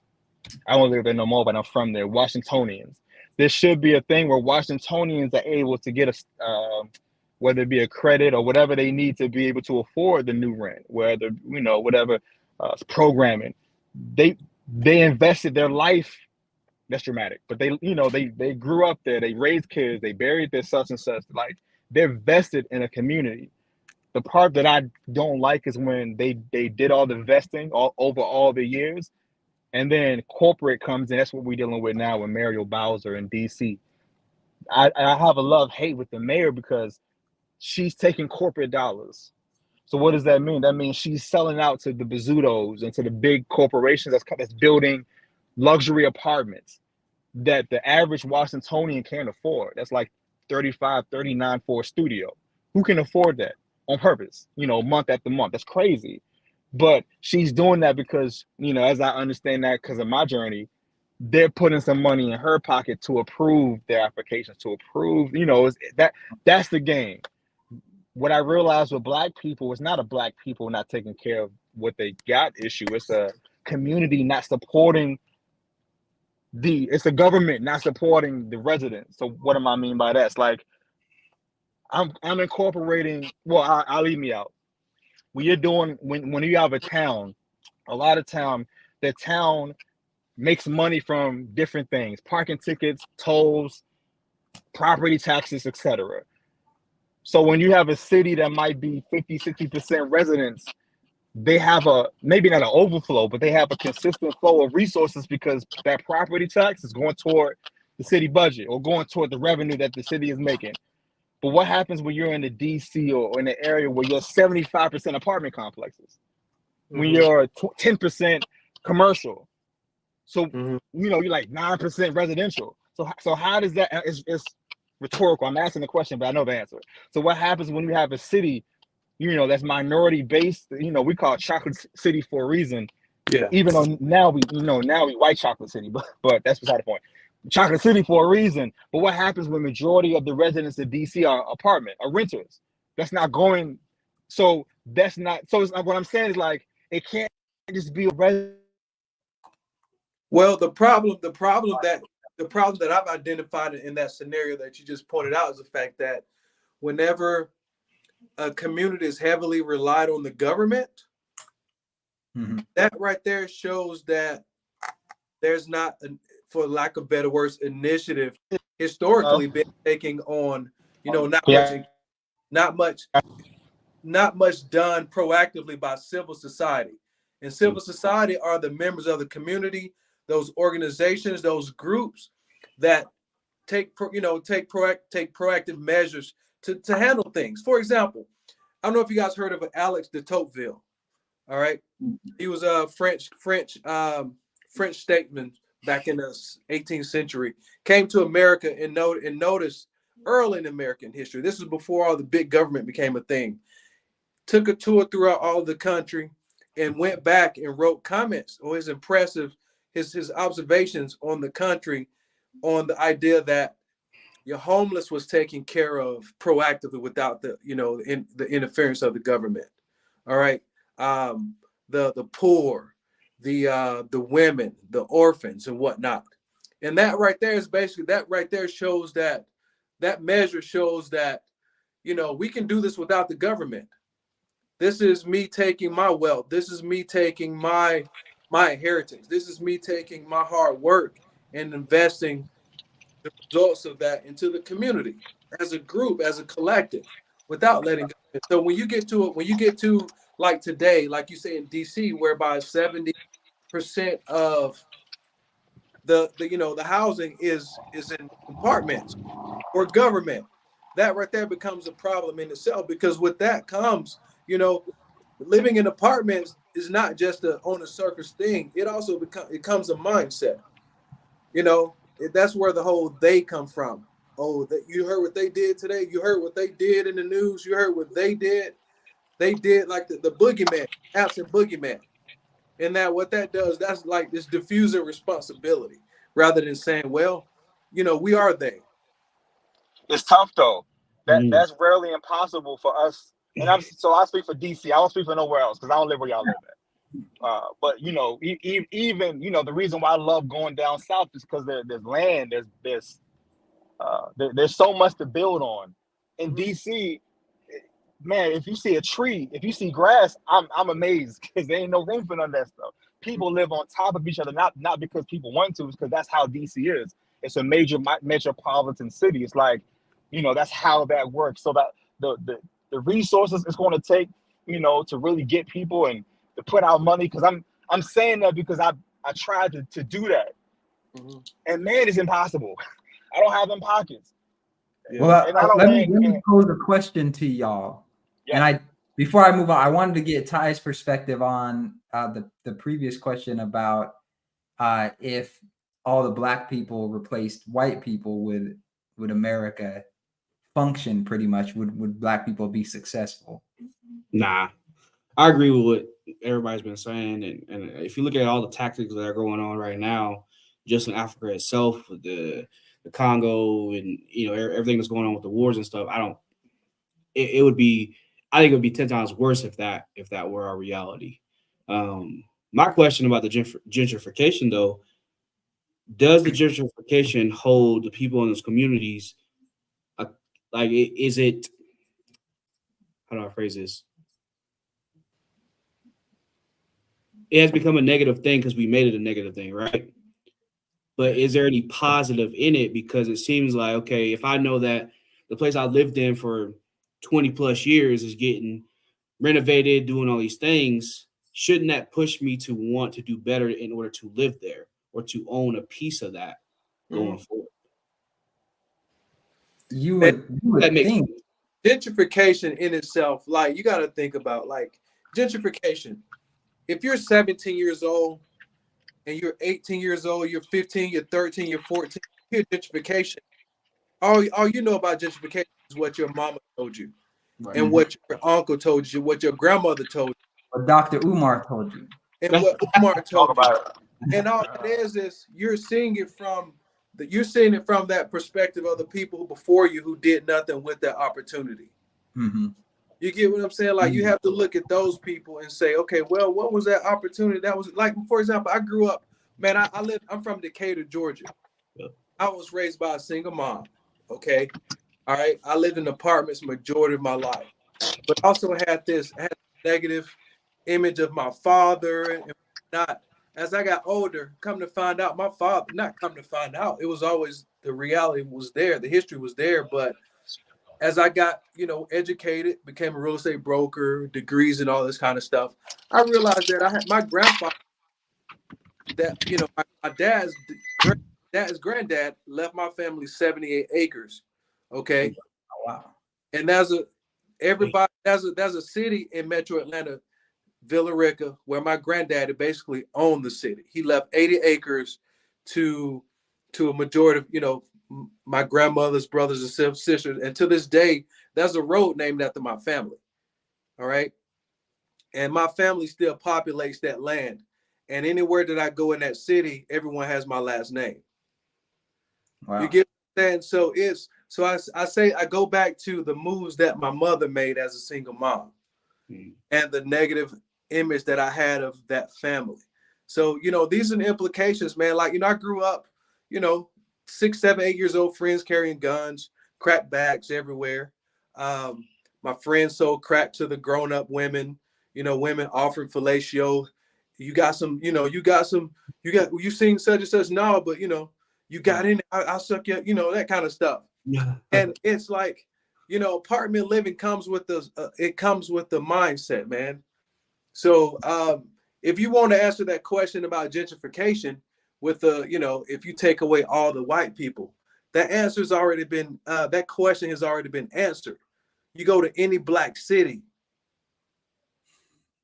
you go to any black liberal city, and that answer is right there in front of you. But they'll say, well, that's not fair because the system is holding those black people back. They can't get out, and the system made it to where they never had a fair shot, and that was part of their plan. Well, that's what they was. That's what the truth is. Their city councils was doing it. They got their local government is what's keeping them in them conditions. People think they voted for because they were black. Those are the people that they voted for because they were black, because they looked like them, and they want to see the first black this and the first black that. Look at Barack Obama, the first black president.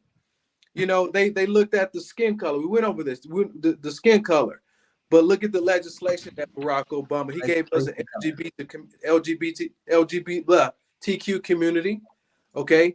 They also forgot the fact that he was raised by a white mother, and his black African father was absent in his life. He had that void in his life. So his whole culture, his whole paradigm, exactly. His loyalty were to white people. And there's this argument out there, speculation that this guy's gay. So you get what I'm saying? So like, you got to think, all we were concerned about the fact that the man was black. So which was a false or that'd be the Achilles heel to our community, is that we look for people that look like us in government, and they share the same face, but they don't share the same insides, and that's the frustrating part about that. Policy should be how we vote, man. Like black people, man, for years we've shot ourselves in the foot because of laws are what create a trickle effect. Laws are what impact us. We don't vote that way. We vote based upon skin color. So it's the chicken coming home to roost. I know I screwed it up, but it's the roost coming home to crow or cock or whatever.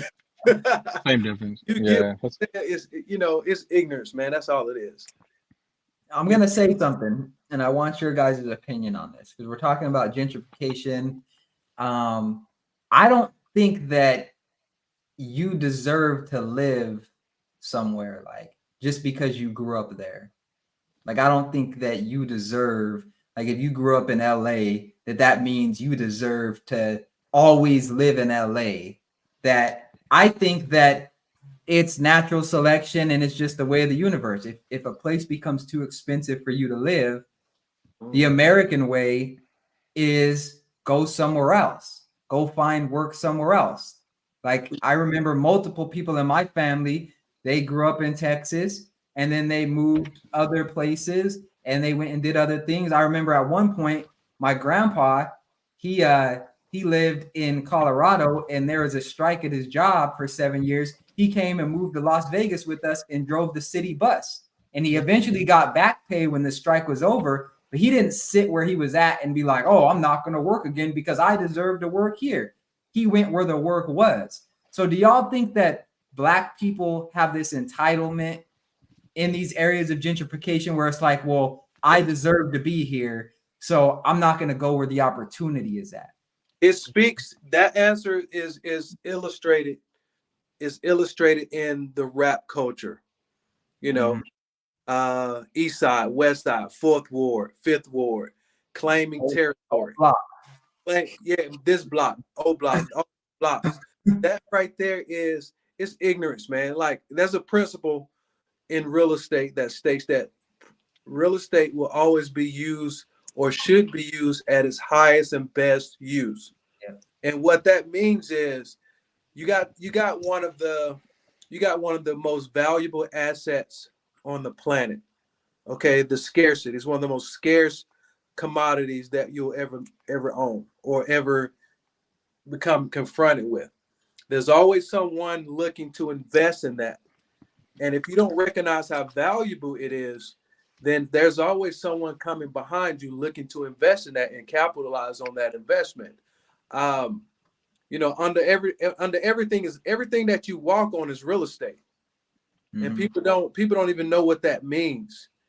You know, they don't even know what that means. If there's anything that you're going to control, it should be where you lay your head or where you're walking, where you're walking. But yeah, man, that's, Imagine as far as for DC, because I believe solutions to Black community is not one size fits all. Because what's happening down south is what's different than what's happening up north, which is different out west. It's all different for different reasons, different economical reasons. Everything is just different. But imagine a DC. We have the metro in the world. That's ranked, like, as far as like how it goes, what it connects, this frequency, so on and so forth. It's been, if not the best, it's in the top 5 as far as the DMV metro. There's a bunch of people that live in northeast, southeast, northwest, southwest, right? They live in these quadrants. These are Washingtonians. They can walk to the corner store, they can walk to their job, they can hop on the metro, get downtown, and then hop on train, get back. What happens when these people, you talk about gentrifying and pushing people out, is normally these people get pushed out to the suburbs, to the surrounding cities. So from my area, PG County, Montgomery, Northern Virginia, where you can't hop on the metro, you don't have access. Well, what happens when your job was in DC? What happens when your job was in downtown DC? And it was great because you lived there and the metro was there. What happens is you put somebody outside of a zone where it's like, now you done displace them to now where it's like they can't get a job because they don't have a car. The metro was a real thing. I grew up with a mother that never had a car because we didn't have to have a car. You know, when I met my wife, she was like, she told me afterwards, years down the road, but she was like, I don't mean to sound mean, but how do you get groceries? Okay, let Mm-hmm. me challenge this right here. Let's go back to those immigrants. Let's go back to those immigrants that we all know the story of a lot of immigrants. They, the whole political system was disrupted. So they come to America or they come to another country of opportunity and they turned lemons into lemonade. It's no different than that story. How about let's compare it to living in that land, growing up in the same land or United States where you lose your job or you're kicked out of a ward or you're kicked out of a community, you can go down south in opportunity. You get what I'm saying? It's I would argue to say that it's not even worse than the people from another country going to a whole different land, a whole different political structure, and having to start over and still become successful. You get what I'm saying? The best part about the area, this area, is people stay up here because of job opportunity. There's so much opportunity with the government, federal, the state, the NSA, the contract. It's just a hub for opportunity. So people will put up with a lot of stuff that they put up with because it's like, you know, but what happens is there's people that just don't get paid enough. They just don't. And you know, I always say when me and Taryn, my wife, got our first apartment, it was 2004. It was $1,050 because we had a cat, and it was $1,000, and they added $50 because of our cat. That same apartment is $3,200. It didn't get no bigger. It didn't get a pool. That apartment didn't get gentrified. It's the same. I promise y'all, it's the same apartment. But it's like these apartments are going. I'm sorry for going dark. I'm in the garage. These apartments and these prices are going up, but these jobs aren't catching up. And that's not a black thing. That's an American thing. And that's when I be like, the government officials, like, that's not nothing where you can just snap your fingers and like go down. Even if you go down south, you still got to build yourself up to something. You're not going down there and just hopping on some land and now you're growing all your fruit. That's not how any of that stuff works. It's a process. That has to be a priority, though. I think if you're not setting yourself up and putting yourself in a position to weather the storm, you can't blame the weather. Like you have to wonder why every time it rains you don't have a raincoat on. So my question would be, how do you weather your storm against apartment prices going up, against interest rates being at the highest? Let's check this out right here. That's the saying. Thank you. Who said you don't? That's the answer.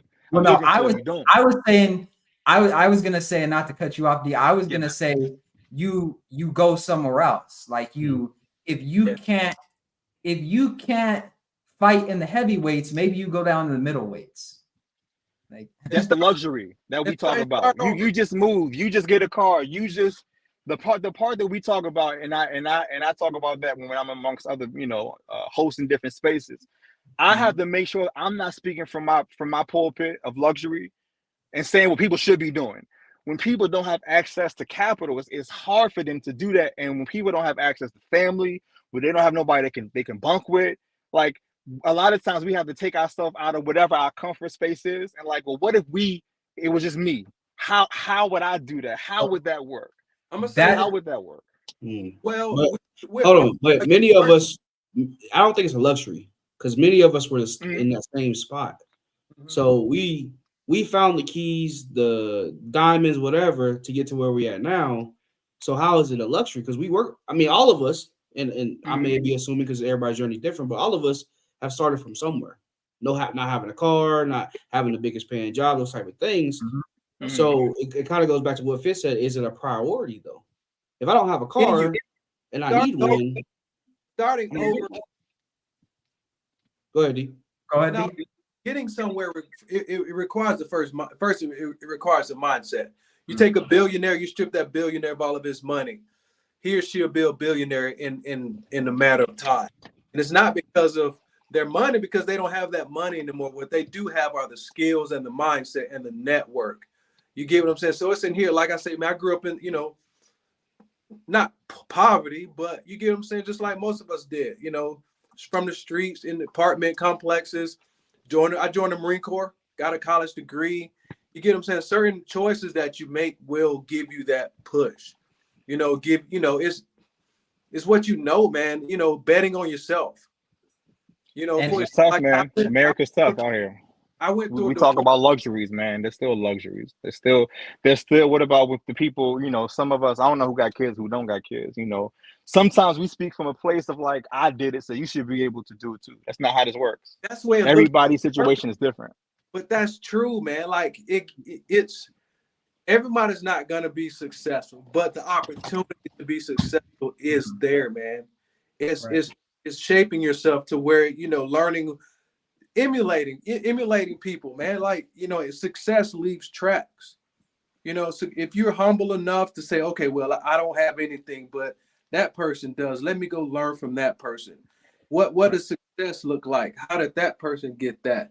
There are YouTube videos that show, you know, where guys literally go out on the streets and say, hey man, you're a millionaire. What did you do? How did you get here? How did you get there? You know, not everyone you have the idea of self-made millionaires, man. Like You that. ever notice why a lot of real estate agents across the country more times than not are women? They're white women. Y'all ever wonder why that is? I'm gonna answer the question. I'm not waiting for y'all to answer it. That's because a lot of times these women have husbands that might be the contractor and are able to put them through realty school and able to front their money to get able to start their, you know, their. That's my story. You muted. So I have one Sean, of those. you muted. Your phone's muted, Sean. I have one of those. A great. Sean, you're muted. You know what? That's a great. Man, that's a. You're muted, Sean. You muted yourself. My earpiece, my fault. Okay, you're good. You was going in. I'm trying. What was you saying? My bad. What I was saying was, you know, a lot of times these white women get the luxury of going and having their husbands float them. And when people say, well, you should just, in real estate, you should just do that. Well, who the hell gonna float me? Who gonna allow me to take the course and allow me to go 6 months, 8 months, 10 months without making no money? And then get it like, let me say, who's gonna allow me to be able to do that?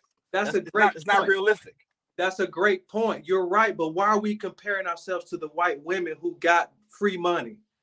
I'm comparing because y'all talking about how if you work hard enough and you pull yourself up and you want it enough, you make it.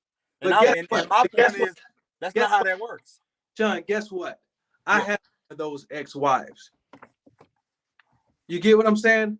I made that though, but I lost a lot of it, but I can go get it back from my hard work. Yeah. You get my point? So like, but my question is why are we even concerned with the white women? My point is a lot of times there's a reason why the black net worth is going down and the white net worth is 100 and the last time I looked at 147,000 is white families and 17,000 is black families. And I always bring that up because everybody got the answers, but we don't have it as a community. We're not winning. We are not winning. We do not have. We're not getting access to capital. We're not building wealth. We are losing. Let me ask a question. That's a choice. That's a choice, but check this out. Also consider, man, statistics are real. We only make up 13% of the population. It is what it is, man. It's always gonna be a skew. Everything's not gonna be like this.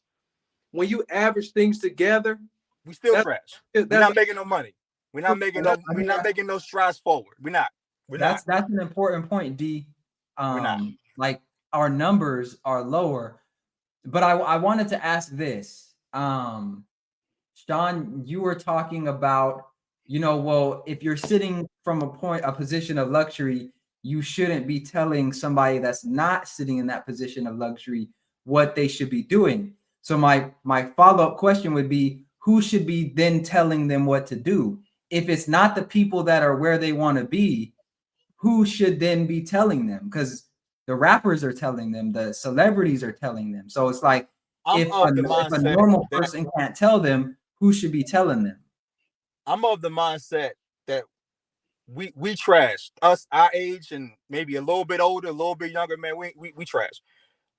For us, I believe that the children, shout out to Whitney Houston, I believe the children are our future. When we start with the kids and we're able to get them at 7, 8, 9, 10, and we're able to instill stuff in them early where they're able to come up and they're able to be 9, 10, 11 and have a self-worth and they know what they can do and they have the resources. They know how to be a LLC owner at 14. They know how to But that's in contradiction of what you said, because let's say that you're a 7-year-old growing up in the hood and you're sitting here with a nice car in your comfortable home and you're sitting there telling this 7-year-old that's in the hood, hey, I remember when I was doing that, you shouldn't do that. And then they go, you shouldn't be telling me what to do because you're living in luxury. So how can we get back if we can't talk to people? I guess the caveat is you have to build that rapport. You can't talk to people and tell them what to do when you don't have no rapport. My way in is I coach kids in basketball, like I said. So That's my way. I invest in the children in Baltimore and DC. That's my way in. I do business seminars in DC that's free for everybody. That's my way in. I buy apartment buildings in DC and I have seminars on the third Saturday. And if they take my class and they take my test and they pass, I give them $1,000 credit for their rent, and I invest in whatever they want to do. So I'm saying it from somebody that's has a. But I'm saying I'm doing that. Here's my frustration. There's people that have access to more money than me, and they're not doing any of this stuff.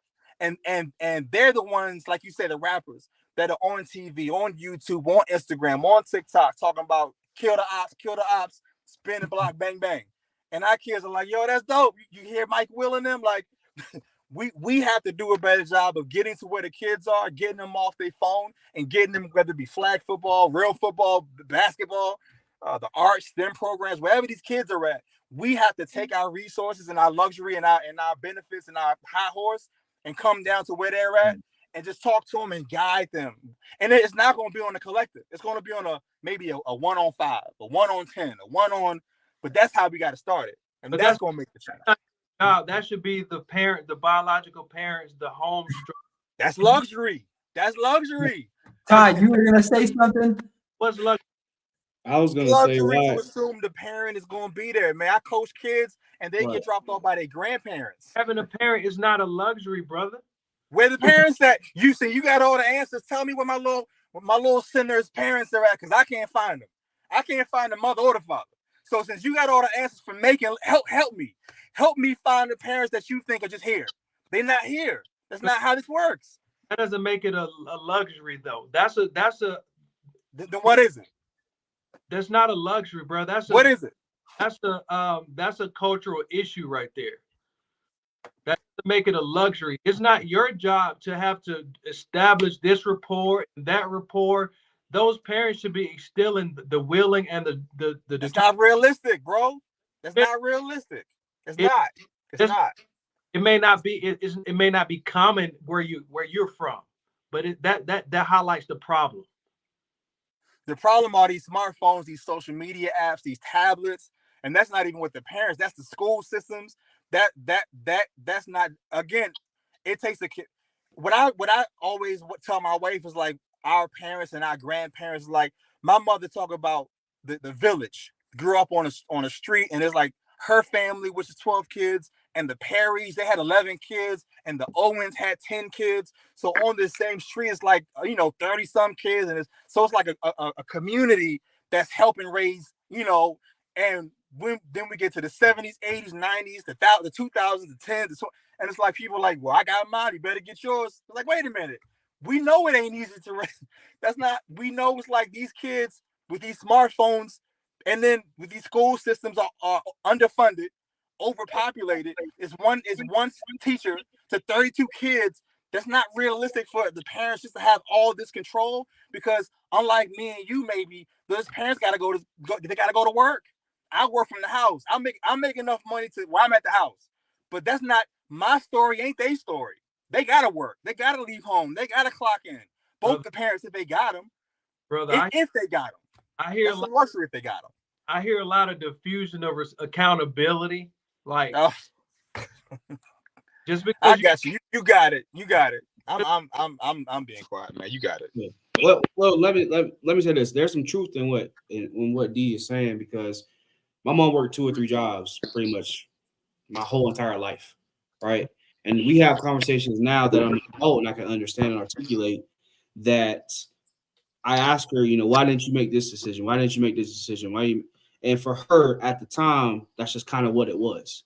She didn't instill in me all this real estate knowledge and all these things that I have now. She instilled the confidence, the strength, the resilience. That's what helped me exist in a lot of these places. So, I forgot I lost my train of thought with that one. But I say all that to say, like, she didn't even have a lot of that stuff to put me where I'm at now. But she doesn't have an answer for those things back then. This is all she knew, and that's all she did what she could with it. No, it's just, man, it just interests me how we just, and it's not, I get passionate. So Don't confuse my passion for anger. That's how I am when I'm in business meetings, when I'm coaching my kids, when I'm talking to Taryn, I get passionate.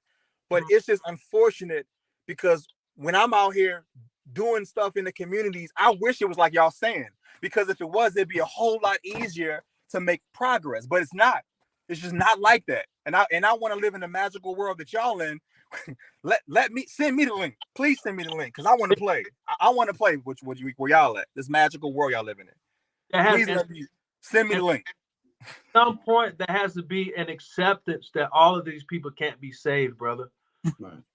Some of these have to make choices. You can't save everyone.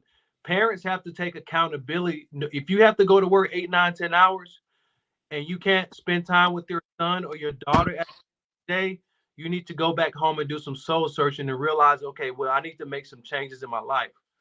I have to go invest in myself for the short term for 2-3 years so that I can get myself out of this scenario. That's luxury. You talking luxury again. How you going to invest when you got paid it? Again, y'all, I don't know where y'all live at, but when their rent is $2,500 a month, how you going to pay that? How you going to take yourself aside, learn for 3 years? How you going to do that and pay for stuff? How does that work? When I say investment, I say go back to the drawing board and invest in yourself. Investments don't always equal money. Mm-hmm. Of course. Investments can be learning a new skill, learning a new trade. Okay. If you have the mindset, for example, construction pays you $30 an hour and you decide I want to go work in the office where I'm comfortable in the AC for 12 hours a day and I make $15 an hour. You need to go reevaluate the choices that you make, okay, and start over and go invest in a new trade. Investment, learning a new trade, getting re-educated doesn't always require going to a 4-year college. Investing in your education can go, hey, do you mind if I work at your company for like 6 months to get some in this high-paying field? There are creative ways to do things to get ahead, and it doesn't require all the time going to get a 4-year degree and putting yourself in debt. So like short-term sacrifices. Man, The mentality is the beginning, saying I can get whatever I want to get if I can put my focus into it, or realizing that I made a mistake. I shouldn't have had a daughter at 13 to 14 years old. You get what I'm saying? Or this is where the problem. Maybe I'm too promiscuous. Maybe I'm addicted to sex. Maybe I'm still doing the same I was doing. I guess that's the difference to me. It's like I understand what all y'all saying. Don't mistake my pushback for me disagreeing all the way. There's some truth to that. Mm-hmm. That's the difference when I say there's people that want to build a community and there's people that don't. For me, when you build the community, you can't blame. There's no blame. You have to. There's no time to blame. You have to step in. You got to step in. So let's break that down a little bit more, right? Yes. When you build a community, starts at home. It starts at home. Physics, for example, if there's something that weighs 1,000 pounds and you put it on something that has 4 wheels, each one of those wheels takes on an equal amount of weight. So one wheel has 250, the other has 250, the other has 250 to equal 1,000. If one wheel is doing all the 1,000, that's not a community. That's not something that's sustainable. So you can't have a community like there's a theory in sociology that I study called and it's where the closer you get to an inner city, the more chaotic it is because there's so much change happening at a fast pace. As you go out, people tend to change a little less. There's higher standards. People are willing to call the police more, things like that. So the fabric of the community is different. And so the neighborhoods may be upkept a little more because someone's willing to say, hey, you didn't cut your grass. There's HOAs, as much as we don't like those. HOAs, well, they'll fine you $3,000 if your dog poops on someone's lawn or something like that. Like they have standards. So, it's like building a community at a certain point, everyone's expected to do their part. And it becomes very obvious when you're not doing your part, how much the people who are doing their part don't want you there anymore. And that's all I'm saying is like, it can't just be no accountability forever. I'm gonna put this out there. I gotta go spend time with family. Okay. I graduated college, Georgia State University, degree in political science back in 2005. As a part of a project, I started developing this mentorship program. Do you guys remember back in the 90s, early 2000s when mentorship programs were like a real big thing? Mhm. Man, I was passionate about it. Raised by a single mom, had a dad, but primarily raised by a single mom. Man, I spent years putting together. It was called Community Pillars. The whole idea is that men are the pillars of our community. In order to have a community, you must have a strong base in manhood. All these tenets and everything. Some reason I couldn't put it out, man. I didn't have this. It goes into our first conversation. I felt I was too articulate. I couldn't relate to the young black men. I had ascended from the hood and they just wouldn't be able to relate.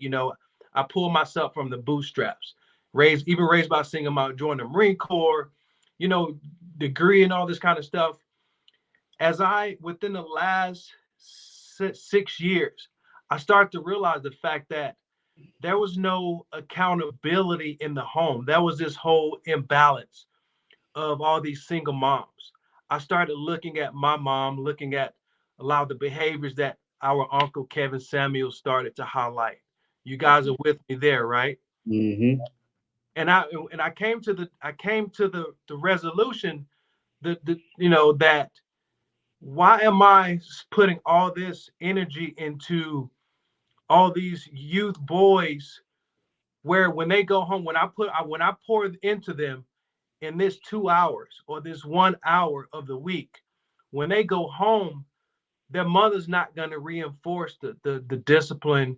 She's not going to reinforce everything that I put into them.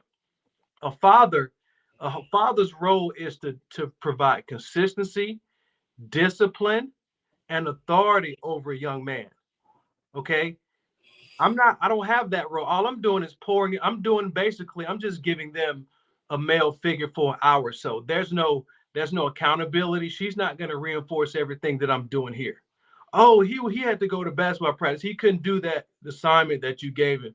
But I'll make sure he do it. You get what I'm saying? The point that I'm accountability. So there's a community starts at home, brother. We're starting to see a combination of this. So the boys with the dress, the gold, killing people, like pants sagging, this and that. That's a result of lack of discipline, structured discipline, growing up in single moms, and even fathers not being there. But we also ask ourselves, why aren't the fathers there? Right. Like me, I'm dealing with the scenario where I've always had to fight a woman to be a great dad. I wanted to be there. I am present, not in the way that I ideally like to be, but that's that push and pull. A father needs to have absolute authority when there's a child in place, when it comes to discipline and whatnot. Boys do better in math, in STEM subjects when the father's present. There are studies that say a single father is going to produce a more effective productive citizen than a single mom would. Not saying that there won't be some imbalance in certain areas, but when it comes to being upright and structured and disciplined, so I say that to say that accountability, community starts at home.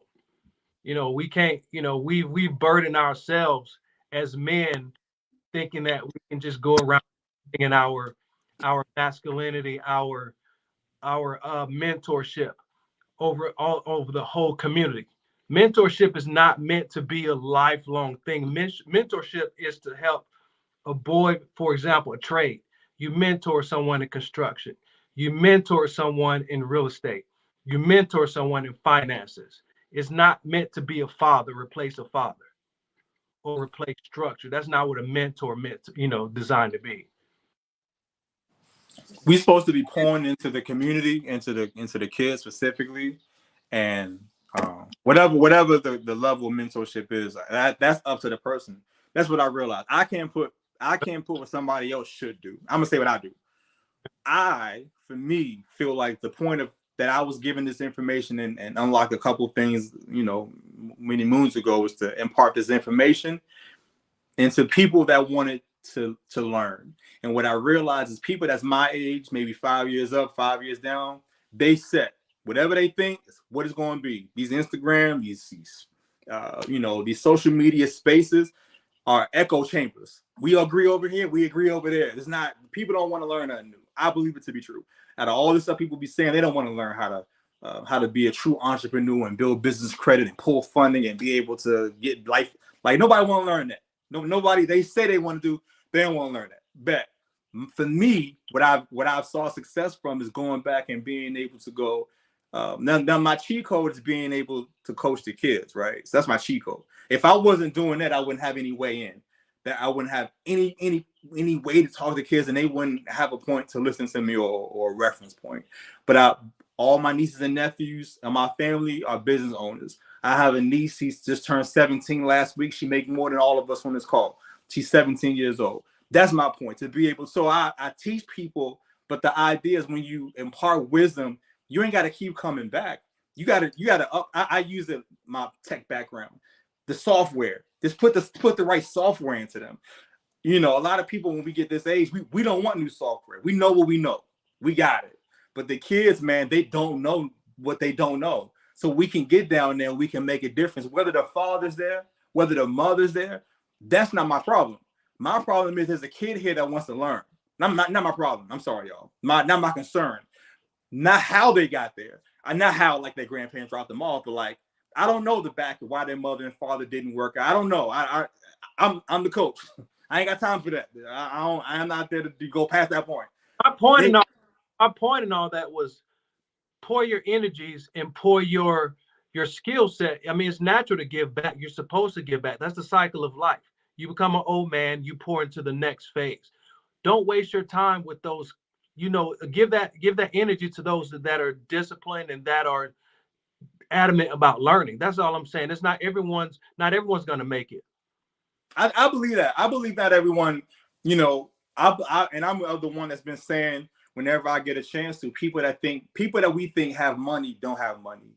These athletes are broke. These rappers are broke. That's not, you don't make money when you the talent, when you are self-employed or employee position. That's not where the money is. The money's on the business and investing side. So I've been saying that, right? My perspective is always like, for me, it's not about me, it's about we.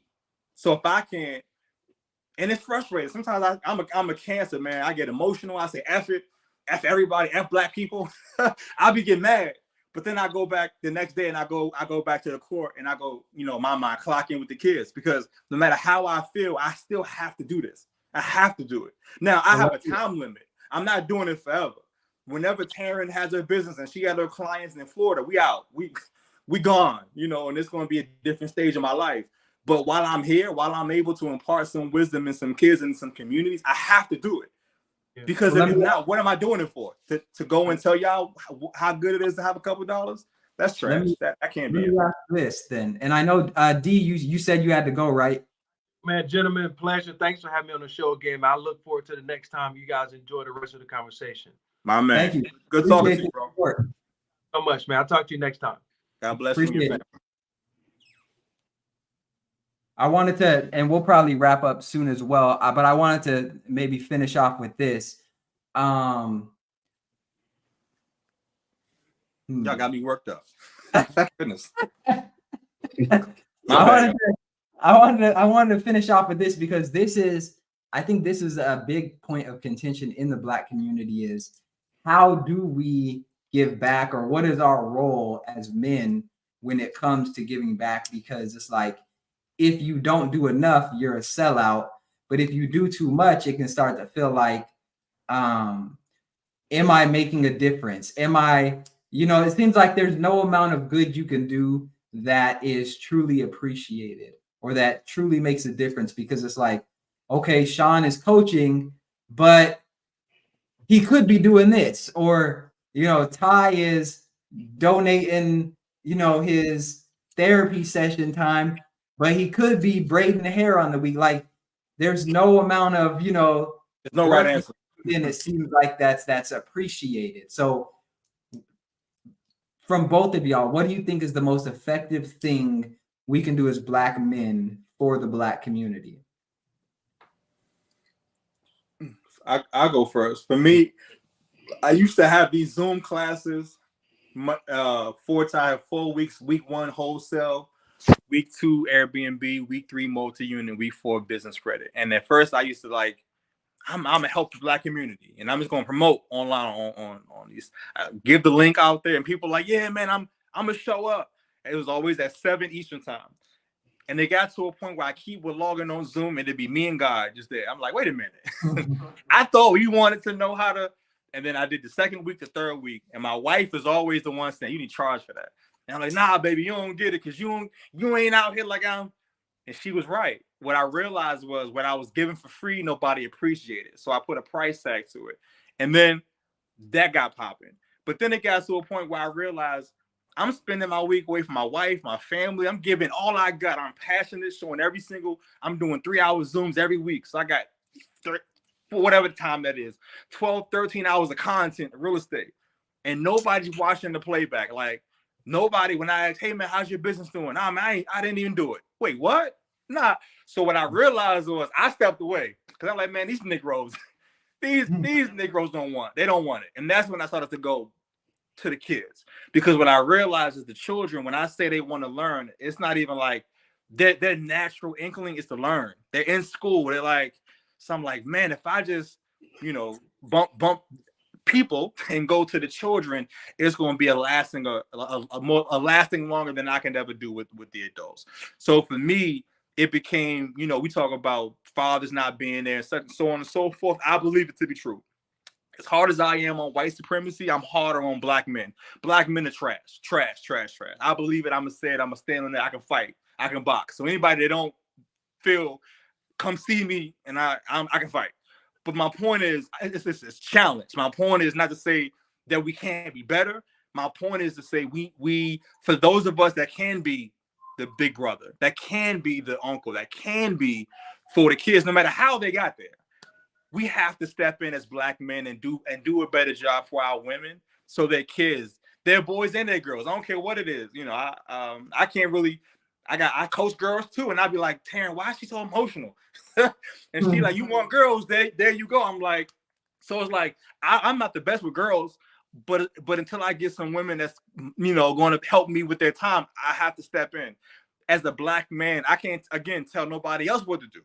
But for me, my comfort has to come from stepping in and filling a void where the father lacks, where the mother lacks. Then I have to show up because. And this is what I always say: if I don't show up, who's going to catch them? That's a rhetorical question. They're going to just fall by the wayside and become a statistic. So that's what I think Black men need to do: step in more as big brothers of neighborhoods. How about you, Ty? What's the most effective thing Black men can do for the Black community? I say fit in where you can get in, really, because I don't think everybody. I think. From my observation, for what I've seen from just community at any level with Black men, not everybody is meant to be a leader, right? Not everybody's meant to attack politics a certain way or attack community issues a certain way. So for me, what I found to be efficient is to if I didn't have the knowledge or wasn't as passionate as somebody else is to support those people who are doing it, right? To support those like MLKs, Malcolm X's that are pushing for this type of change and that have the time and the energy to put into it. Support them in any way, whether it's sharing on social media, donating money, or showing up to community events, volunteering.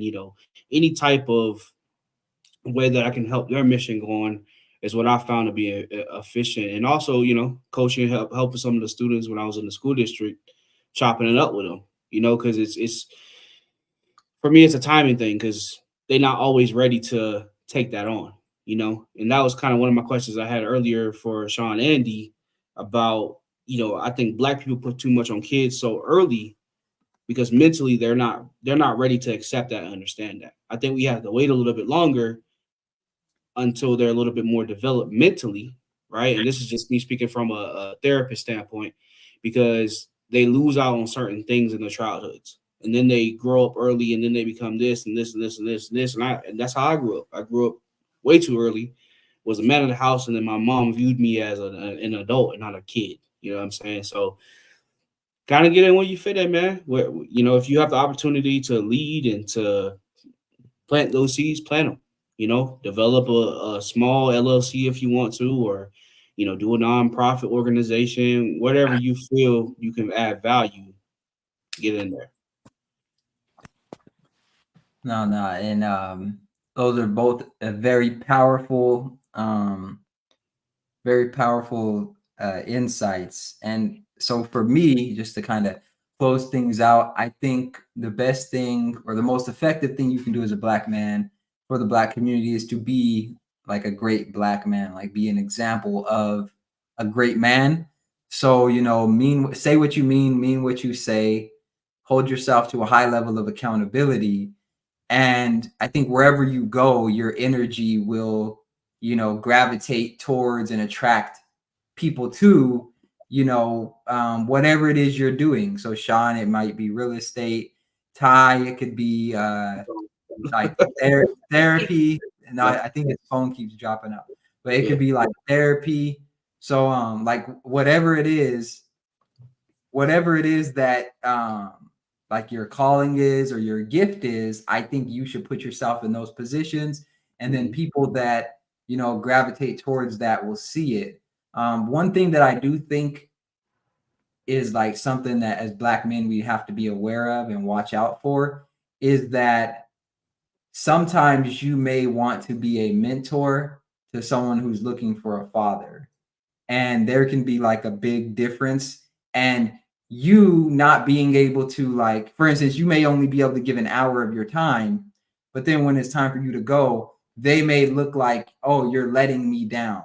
You know, like they may start to gravitate and latch onto you almost like a father, like you're their father. And if you're not able to be that for them, it could push them deeper into whatever they're feeling. So I think we have to also be mindful of that. Like how do we separate that mentorship or that, you know, just trying to help somebody and set healthy boundaries? Just something to think about. Yeah. Thanks. Yeah, that's true. That's true. I wasn't able to give all my time until I started working for myself full time. For that same reason, I realized that I was capped. I would coach the kids in 2018, but I still had a job. So I could only, when I would have missed calls, and I would feel bad because I would have missed calls from the kids. And what you just said is real. They needed something more than I was able to give time wise. And I stepped away for 3 years, and I came back a year and a half ago.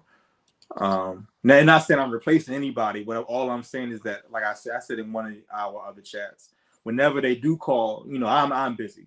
But whenever I see their name, I don't want to be stuck working. I want to be able to plug in and pull up and show up. I want to be able to do that. So I wasn't able to do it when I had my job. But once I was able to control my schedule a little more, then I was able to dig back in and get more time. But that is a fine mix, because you don't want to sell dreams to kids, because kids don't trust so much as it is. And, you know, you give them a little bit and you blow that trust, they're gone forever. So that's real. All right. We're at about 2 hours and 23 minutes. I want to thank y'all for coming on. Yes, sir. Y'all, if y'all watching this on replay, make sure y'all go check out some of the other content. I've been posting some more skits. Posted a funny video the other day about how Democrats try to stop Black people from voting for Donald Trump. Just a funny skit. I post whatever comes to my mind. I post. People be reading into it too much, trying to guess what my personal beliefs are and things like that. It's like, you know, I'll joke about anything. So try not to read too much into it. It's just me in my most immature, petty phase. And the more y'all egg me on, the more y'all comment and make personal attacks, I want to put it in the skit. And so y'all egg me on. So the more y'all keep getting on me about these reparations videos, the more skits I'm going to make about them. So y'all keep on. But appreciate y'all, and make sure you hit that like button, subscribe, comment, share, all that great stuff, and we'll see you next time. Yes, sir. Peace. All right. All right.